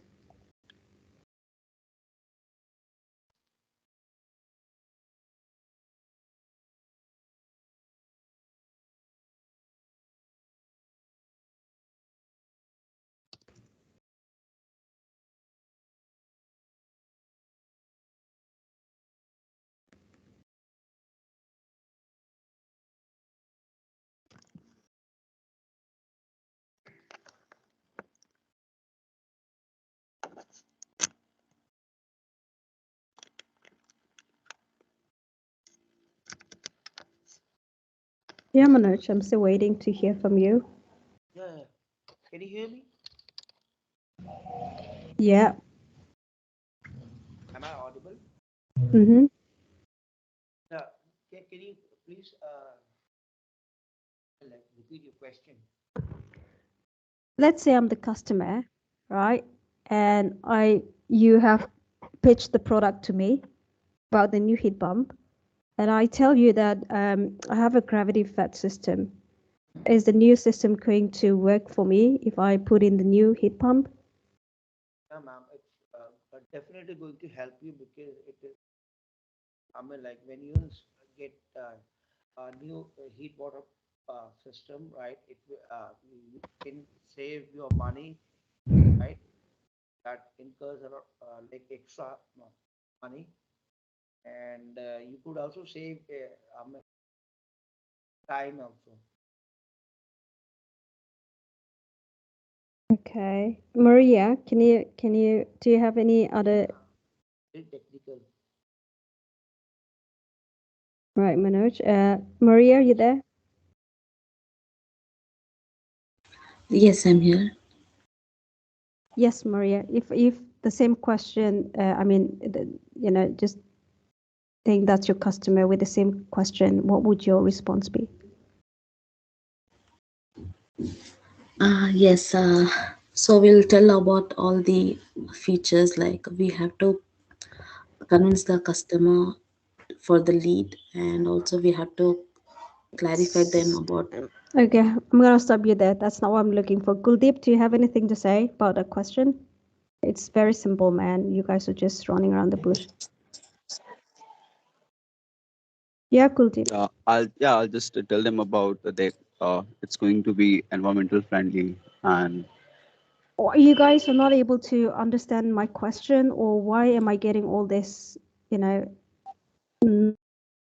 relevant responses from all of you? Neelam, did you get my question?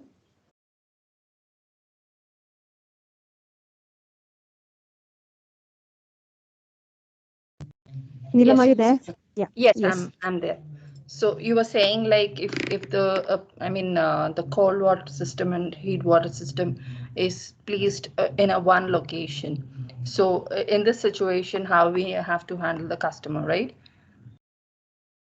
I I thought I was very, I put it very in a simple way. Okay, my question was, let's say I am your customer, and you have told me, discussed with me, you have explained to me about the new system, but suddenly, me being the customer, suddenly I told you that, well, I have a gravity fed system.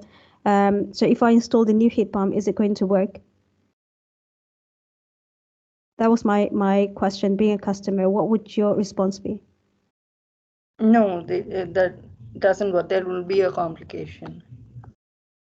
How will you put it across to the customer? So I'll try to explain the friction, like how it doesn't help heating the water. Heating the water because of the friction and the distance between the two machines. So that's the reason. Like we'll try to explain the technicality, like how it. Okay. All right. Well, close enough, Nilam. At least you're paying attention, guys. I mean, to the rest of you, the question was so simple. I just explained to you guys that the heat pump, the new heat pump, has been built in such a way that it will work only when someone or only if they have a mains pressure.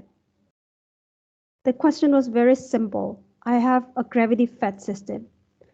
The only thing you have to tell the customer is that, well, unfortunately, Mr. Customer, unfortunately, Mr. Smith, the new heat pump has been, built um, in such a way that if you have a mains pressure or if you're using a town's water supply, then it will work efficiently.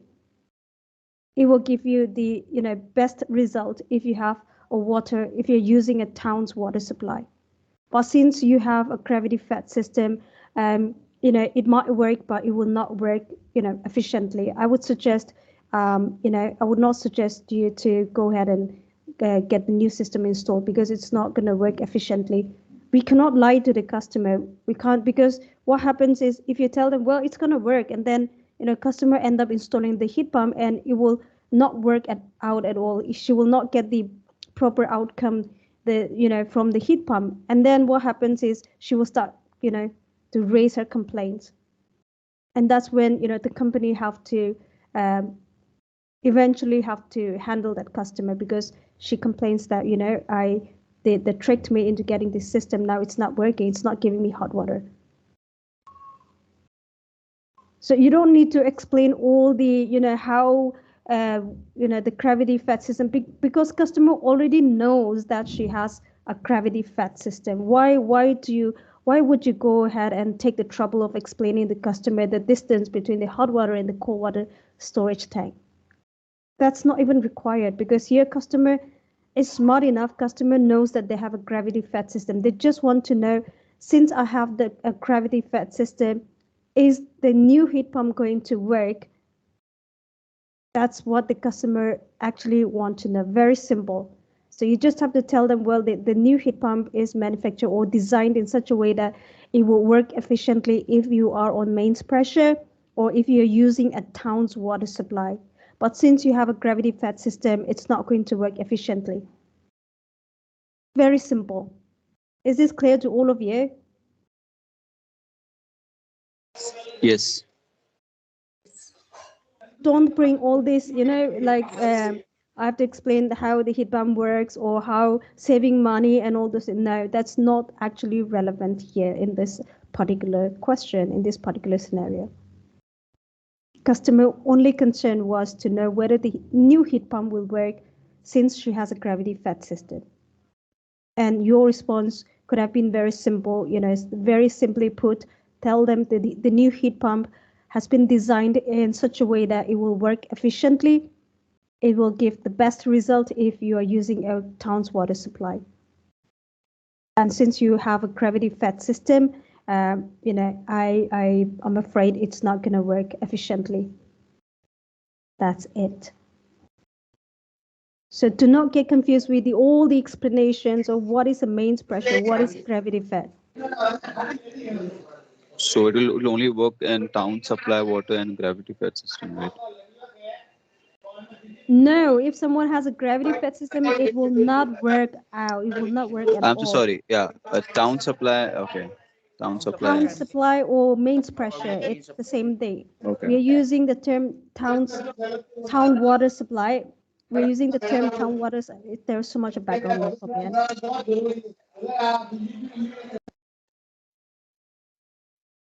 Okay, guys, please try to get a peaceful environment. Try to work in a more peaceful environment. how seriously it makes me keep wondering, how are you guys going to talk to a customer like this? It's so much disturbing. So yes, mains pressure or town water supply, it means the same thing. We're using the term town's water supply because customers are more they're more convenient, or they understand better if we use the term town's water supply. Okay. Yes, but it's pretty much the same thing. Mains pressure, if you're using a town's water supply, that means you have a mains pressure system installed in your house. Is this clear to everyone? Yeah, understood. Yes, ma'am. Thanks. Yes. Okay.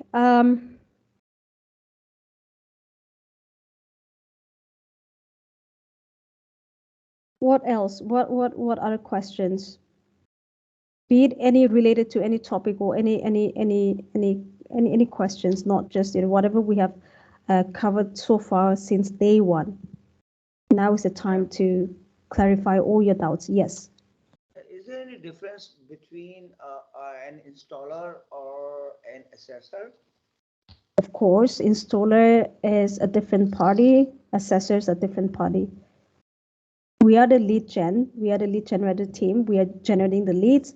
Once we are done with our job in generating leads, qualifying, generating qualified appointments, those leads will go to the assessors team, who will do the assessment over the phone. They will call the customer, discuss everything in detail, explaining the features, the benefits, and how much it's going to cost them, and what's going to happen, what kind of documents or paperwork they need to be done. Everything will be discussed or managed by the sales team or the assessors team. They're pretty much the same.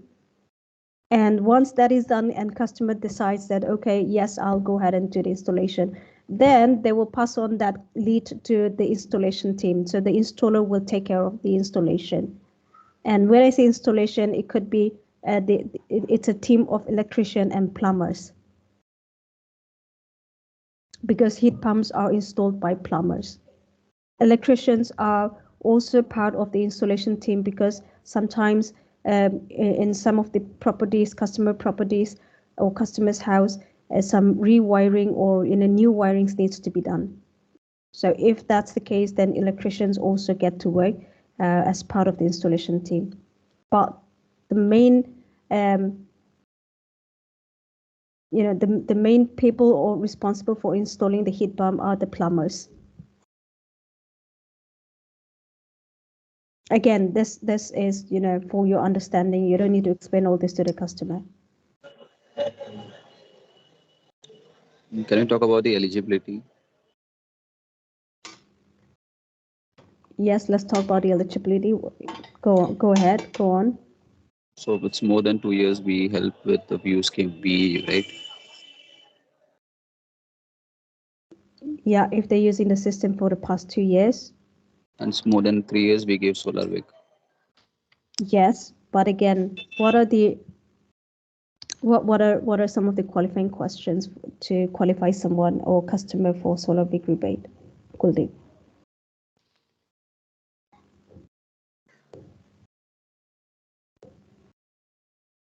I need prompt responses from all of you. I don't want you guys to go back and refer to your notes, because there's no point, right?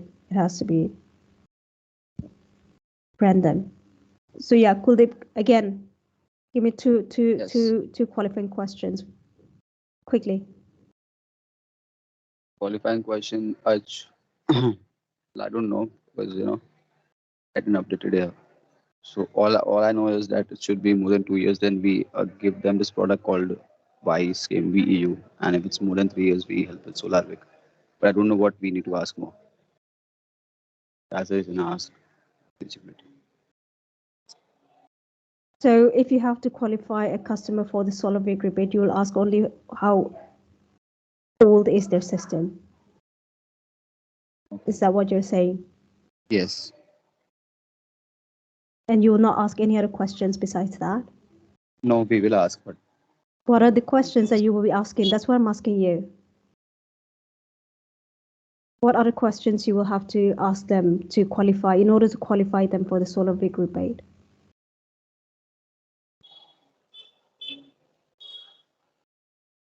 Maria? Like how much they are earning and all that. Yes, we'll ask their income as well as the years, like how many years they've been using the financial income as well. As you Sorry, mentioned, what was it? Say that again. How many years?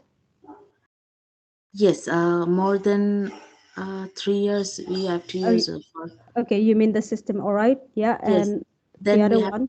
yeah, we have to ask even their income, like what is their income, the budget, so The that profit, they can. Okay, total value of the what other question? One more, Maria. Mm, total value of the property, yes. We not more also than ask the 3 million, property value. So not more much. than 3 million. May I, ma'am? Like, we also ask about ownership of the property. Is the person who we are talking, he's the owner or Tenant. Okay, right. I mean, we have been talking this for quite long. The Kuldeep, how comes you just tell me that I don't know. I only have to. I mean, the only thing I know is to ask them whether for how long they're using this system. I was not expecting that from you, Well, honestly. I knew all this, but that we have to ask like, since Then how why long they are didn't you living there. respond? Yeah, What do you mean by since how long they're living there? Is that part of the question? the value of the property and the owners. I knew that, but I thought there is some more question that we need to ask them. That's the reason I was asking you the eligibility. What more question? If there are more questions, definitely I would have already explained to you guys. What I wanted to hear was what from what we have discussed so far, and not any extra information. What if there are other questions? So I'm not asking you to think about what other questions are there. My question was purely based on what we have discussed so far. And Maria, coming to you, don't say that the budget. Asking them about their financial income and Okay. different things. Do not About confuse yourself there. okay. Okay. And it's not their income. It has to be their family household income. The Okay. entire family. In your family, if you have 3 people working, it has to be a combination. The amount that we are asking, it has to be a combination of all 3 of you, the income all 3 of you are earning. Family. The Yes, household so income, right? yes, the household income or the family income that we are asking them, and it has to be totaled up to it should be less than $210,000 or more than that. Okay. So I'm not specifically you're talking to one customer, but your question should be directed to their entire household income, not just to that customer you're talking about. If you ask them what is your income in the last financial year, that's not a right question, because Yes. if you put it that way, you're asking only for that one single person's So should income. I ask the entire budget, the entire family members' And budget, stop saying budget, that's the different income? meaning, Yes. different word again. Yes. It's Yes. totally different word. The When we talk family income. Yeah, when we talk budget, it means do you have enough budget to install the heat pump? It's going to a totally different thing, right? So to not use that word at all. I want you to remove that word from your mind, from your mouth. Okay. just Okay. just try to stick to the simple, just use simple terms. That's it. Very simply ask them, so if you can tell me, or can I know your family income in the last financial year, is it more or less than $210,000? Very simple. Okay. What if you tell them budget? They will start thinking different. They will start thinking, well, if they might be, they might think that you are asking them whether they have enough budget to, install the heat pump. It's going to a totally different direction. So your choice of words is also very important, guys. Think before you put your questions towards the customer. Okay. Manoj, this is for you. If I have a system, 2-year-old system, what are the questions that you will be asking the customer? Make it quick.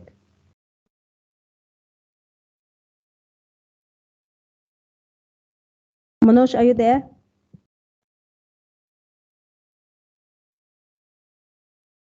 Okay, Suraj, you tell me. Okay. Like you told me, ma'am, you have a system that is more than 2 years old, right? Hmm. The rest of the questions that which you discussed, ma'am, yeah, like we are going to ask the total household income, and we also about asking about the property ownership where you are living, right? And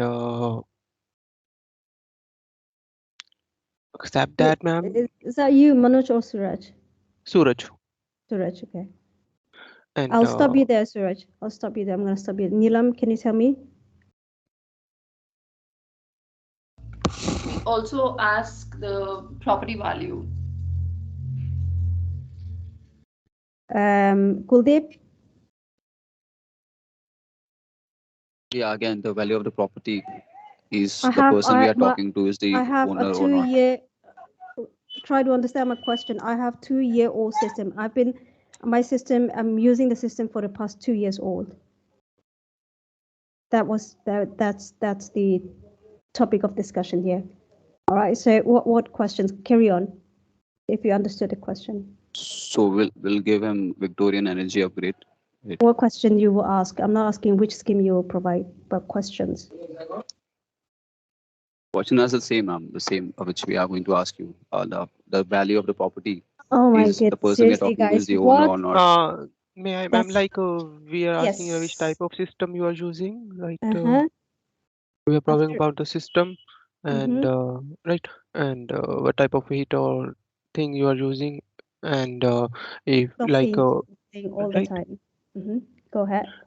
and we just tell them if you are using a solar system or a gas system, we are telling you about how you can update all these things. Again, things. This Sorry. thing. Okay, we are telling you about that scheme and new system which we are going to install at your. Okay, you are again, jumbling up everything. My question was very simple. I have 2-year-old, 2-year-old system. What other questions you will have to ask the customer? Well, you were a bit close to that, but the rest of you, no, you know, I don't know how. When I ask you if you have any questions, no one responded. I was assuming that you guys have understood everything, but you guys are all confused. You all are in a confusion state till now. What did we say at the beginning? Okay, if Guldeep, you're very clear on this. You should be knowing this because you know that if customer have 2-year-old system, we provide VEU scheme. If customer has 3-year-old system or more than 3 years old, then we qualify the customer for solar VIC. You understood this part very clearly.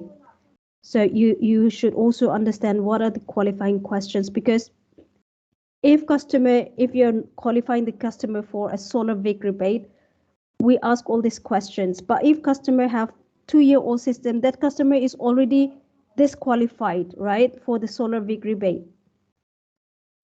Am I right on this? Is Yes, everyone yes. clear on this? So if customer said I'm using the system for the past 2 years, by default that customer is not qualified for the solar VIC because we know that customer in order to qualify for the solar VIC, their system should be at least 3 years old or more than that. So when you already know and when it's already confirmed that she has or customer have 2-year-old system, is not qualified for the solar VIC. So what I need to do? Next thing I will ask is, all right, that's not a problem. May I know what type of hot water system you're using? All right, try to get that information. What type of hot water? Is it gas, solar, or electric? After that, ask the customer, and may I also know where your hot water system is located? Is it inside or outside? So location, asking the type of hot water system, asking the location of their existing hot water system. Very simple. Just why when someone is not qualified for solar rig, why do you bother asking them about the property value, about their family household income? It's not relevant. Yeah, understood. Only, yeah, you will ask these questions only if customer is qualified for the solar rig rebate. Now, in order for you to decide which scheme or which rebate a customer will be qualified, what did I tell you guys? First, we have to ask, the first and foremost question you can ask is, do you own the property? After you open the call, after you do your introduction, after you tell them that I'm calling you regarding this, your immediate question, next question would be, before I proceed further, may I know if you're renting the property or you own the property? Now, this will help you to identify, or this will help you to, you know, to understand if this customer will be qualified for solar VIC or VEU rebate, depending on the response that customer will provide you.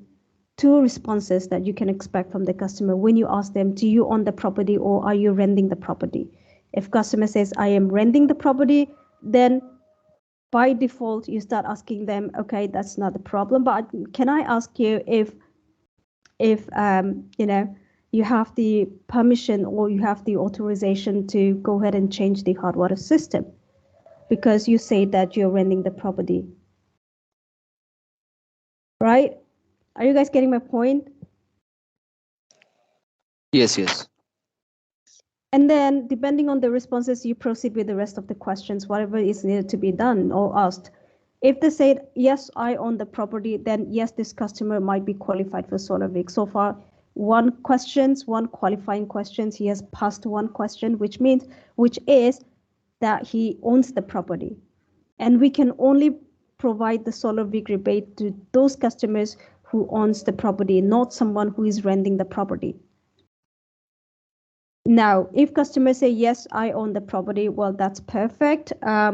So may I know what type of hot water system are you using? Get to know what type of hot water system you're using. Is it gas, solar, or electric? Customers say gas. All right, wonderful. Also, for how long you've been using the system? Maybe 5 years, 10 years, or more than that. They will say, 7 to 8 years. Okay, perfect.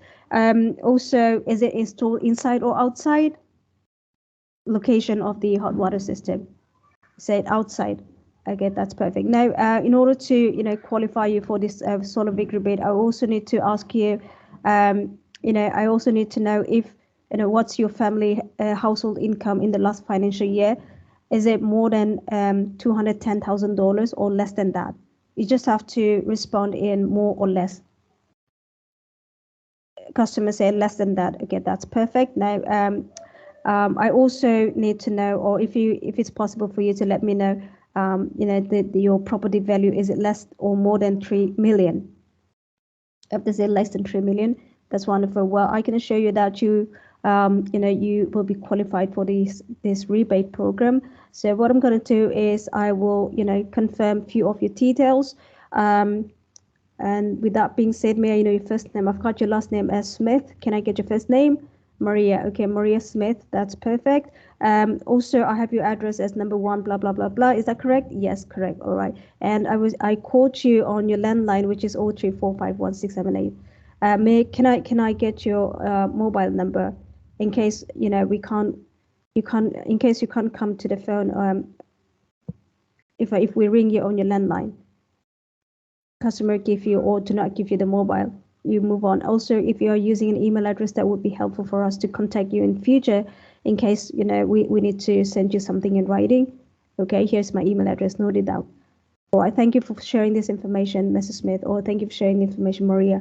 By the time I asked the customer name, I already got the name of the customer. So, well, thank you for sharing all this information, or thank you for confirming your details, Maria. I appreciate that. So here's what I'm gonna do. As I've mentioned before, it's a rebate program. So this product will not be completely free if you go ahead and upgrade it, but you will be required to pay a subsidized amount, or you'll be paying a discounted price for installing the upgrade. Installing the heat pump.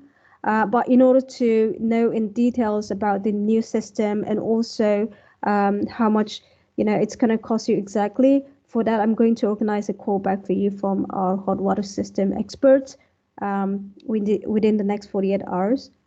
Or if you have a specific time for us to call you, you can let me know. If customers say no, you guys can call me anytime, anytime tomorrow or anytime on Thursday, whatever. And all right, that sounds perfect. So I'm going locked in, and or I'm gonna schedule a call back for you tomorrow, which is 7th of December between 9 to 12. Will that be okay for you, Maria? If customers say yes, that should fine. All right, that's perfect. Please remember that it's a rebate program. Again, I'm reminding you that it's a rebate program, and there is a co-payment, and for that, the specialist will let you know in details. Thank you so much for your call. Please expect a call back from our sales specialist or our hot water specialist tomorrow between 9 to 12, and you end the call. See, the call flow, the rhythm, the entire call flow has to be in such a way that it makes sense to the customer. If you jumbled up all the questions, if you ask one question here and then jumped to something else, it will only confuse the customer. But if you put it in a systematic way, in an organized way, if the call flow, you maintain the call flow, it will make sense to the customer. The customer will also understand. So it's important for you to understand that, okay, if customer is qualified for this, these are the questions I need to ask. Or if customer is not qualified for SolarVIC, then I have to pitch for the VEU rebate. So what questions do I need to ask? You need to have, you need to understand the differences between these two rebates. Now that's what I just did is so for someone who qualifies for a SolarVIC rebate. Now if let's say customer is renting the property. All right, so renting the property, your immediate question is, when customers say, no, I'm not the owner, I am just renting the property, your immediate question, next question would be, okay, that's all right. May I know if you have the permission to replace the hot water system, since you don't own the property? Or do we need to speak to your This is property? for VEU, right? Not for SolarVIC, because SolarVIC is, we can't give it to somebody who's renting the apartment, correct? Yes, exactly. That's what I said. So, for someone who is not, who is not the owner of the property, definitely, if you're not the owner, you're renting the property, right? So you're a tenant. So, for such customer, as soon as they tell you that, no, I am renting the property, your next question would be, just acknowledge it. Okay, I understand, or that's all right. But may I know if you have the permission to? We need to check with the customer whether they have the full authorization to replace their system. Our focus is that they should have the they should have the permission, or they are authorized to install the new system, because that's what we're working for, right? So you will ask the next question, since Mr. Smith, you're renting the property, may I know if you have the permission to make changes to your hot water system, or to replace your hot water system, or do we need to speak to the property owner regarding this matter? If customers say, no, I have the permission, or I can do that, then okay, that's well and good. But if customers say, well, yeah, I have to check with my property owner, or I have to take the permission from the property owner, then two responses, two possible responses you will get from the customer. One is, yes, I have the permission, and the other response is, no, I have to take permission from the property owner. Right. So if they say I have the permission, then all right, that's perfect. So I'm gonna check few things with you. May I know what kind of hot water system you have? Because you have already confirmed that okay, this customer is a tenant, but he has the permission. So I'll just go ahead and check the other qualifying questions. So immediately you jumped into the qualifying questions. You asked the what type of hot water system they have, where it is located, for how long they've been using the hot water system. And then once you get all this confirmed, you go on confirming the details of the customer. So, I've got your last name as Mr. Smith. Can I get your first name? John. All right, thank you, John. Also, this is a number which I call you today, 03456789. Can I also get your mobile number in case when we call you and you can't come to the phone, it's easier for us to reach you on your mobile. Okay, here's my mobile number, blah, blah, blah, note it down. Right, so, and John, are you still residing in the same address, which is 112, Haley Street in Eltham? They say, yes, yes, that's the address. Or if they say, no, I've moved from that address. Oh, okay, well, can I get the new address, your current address, please? You note down the new address if customers say, they're no longer staying in that address. And then, also, if you have an email, that would be helpful in case we need to send you something in writing or we need to contact you in the future. Okay, my email address is blah, blah, blah, blah. Right, note it down. Perfect. So that's about the information that I need to check from you. So here's what we're going to do now, John. Since I mentioned before that it's a rebate program, so reminding the customer again that this is not a free upgrade, right? So which is the most important thing here. Your customer needs to understand that this is not a free product. They should not be expecting a free upgrade. So Yes. you need to emphasize, you need to be very clear when you provide this information to the customer. So John, here's what I'm going to do. I'm going to arrange a call back from our hot water specialist. And also, like you mentioned before, it's a rebate program. So it's not totally free, but you'll just have to, pay a nominal amount or a discounted price for getting the system replaced. But in order to discuss that in details and for you to know exactly how much you need to pay or for all this information or discussion, I'm going to arrange a call back for you from one of our hot water specialists within the next 48 hours.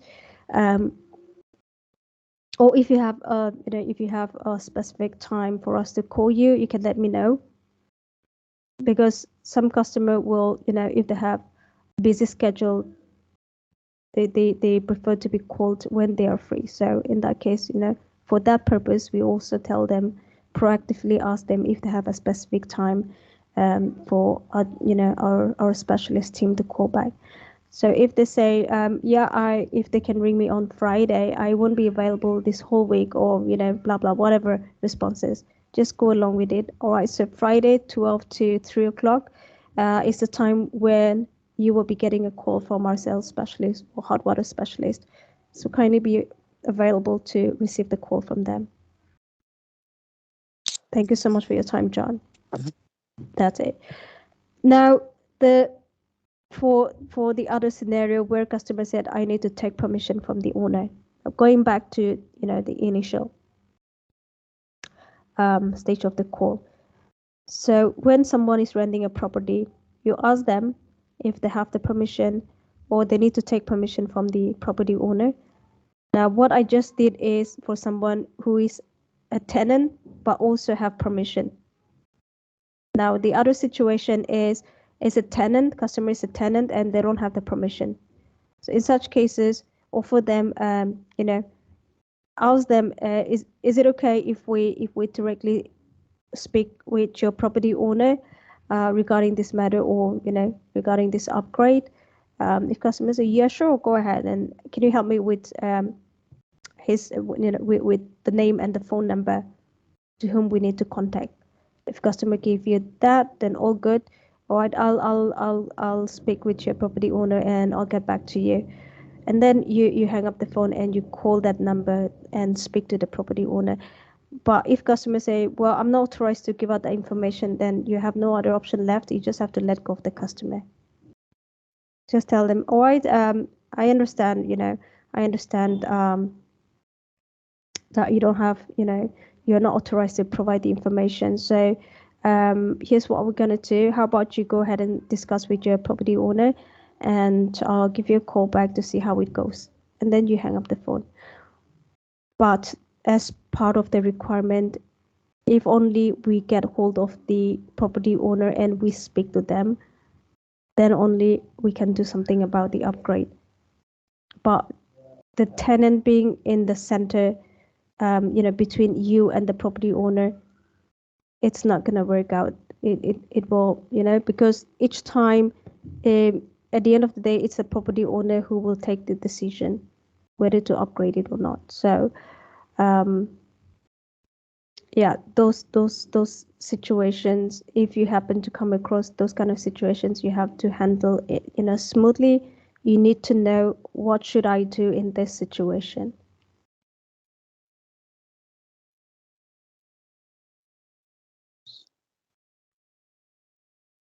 Okay, so I've just, completed 3 types of call scenarios.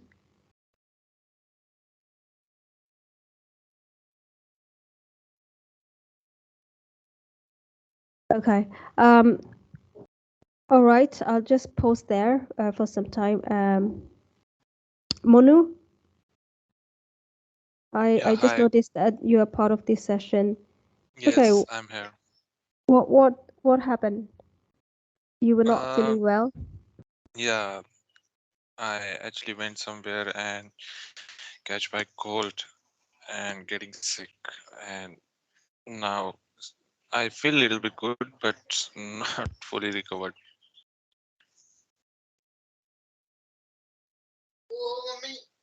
Okay. So you're still recovering, but if you can manage to be part of the session, and even if you're just a listener, then I think that would be beneficial, because we honestly, we have almost, we've completed almost the process knowledge. So I don't know how you're going to catch up with that, but yes, we have the call recordings. You can go through the call recordings of the sessions, and we have Yeah, we yeah, have sure, been sure. Just share with me the videos so I'll uh, watch them. right. Okay. I think someone just reminded me that it's already time for a break. It's 9:48. Well, no one reminded me, and 9:30, it's past time for the breakfast. So yeah, I got your point. Whoever posted that emoji there. So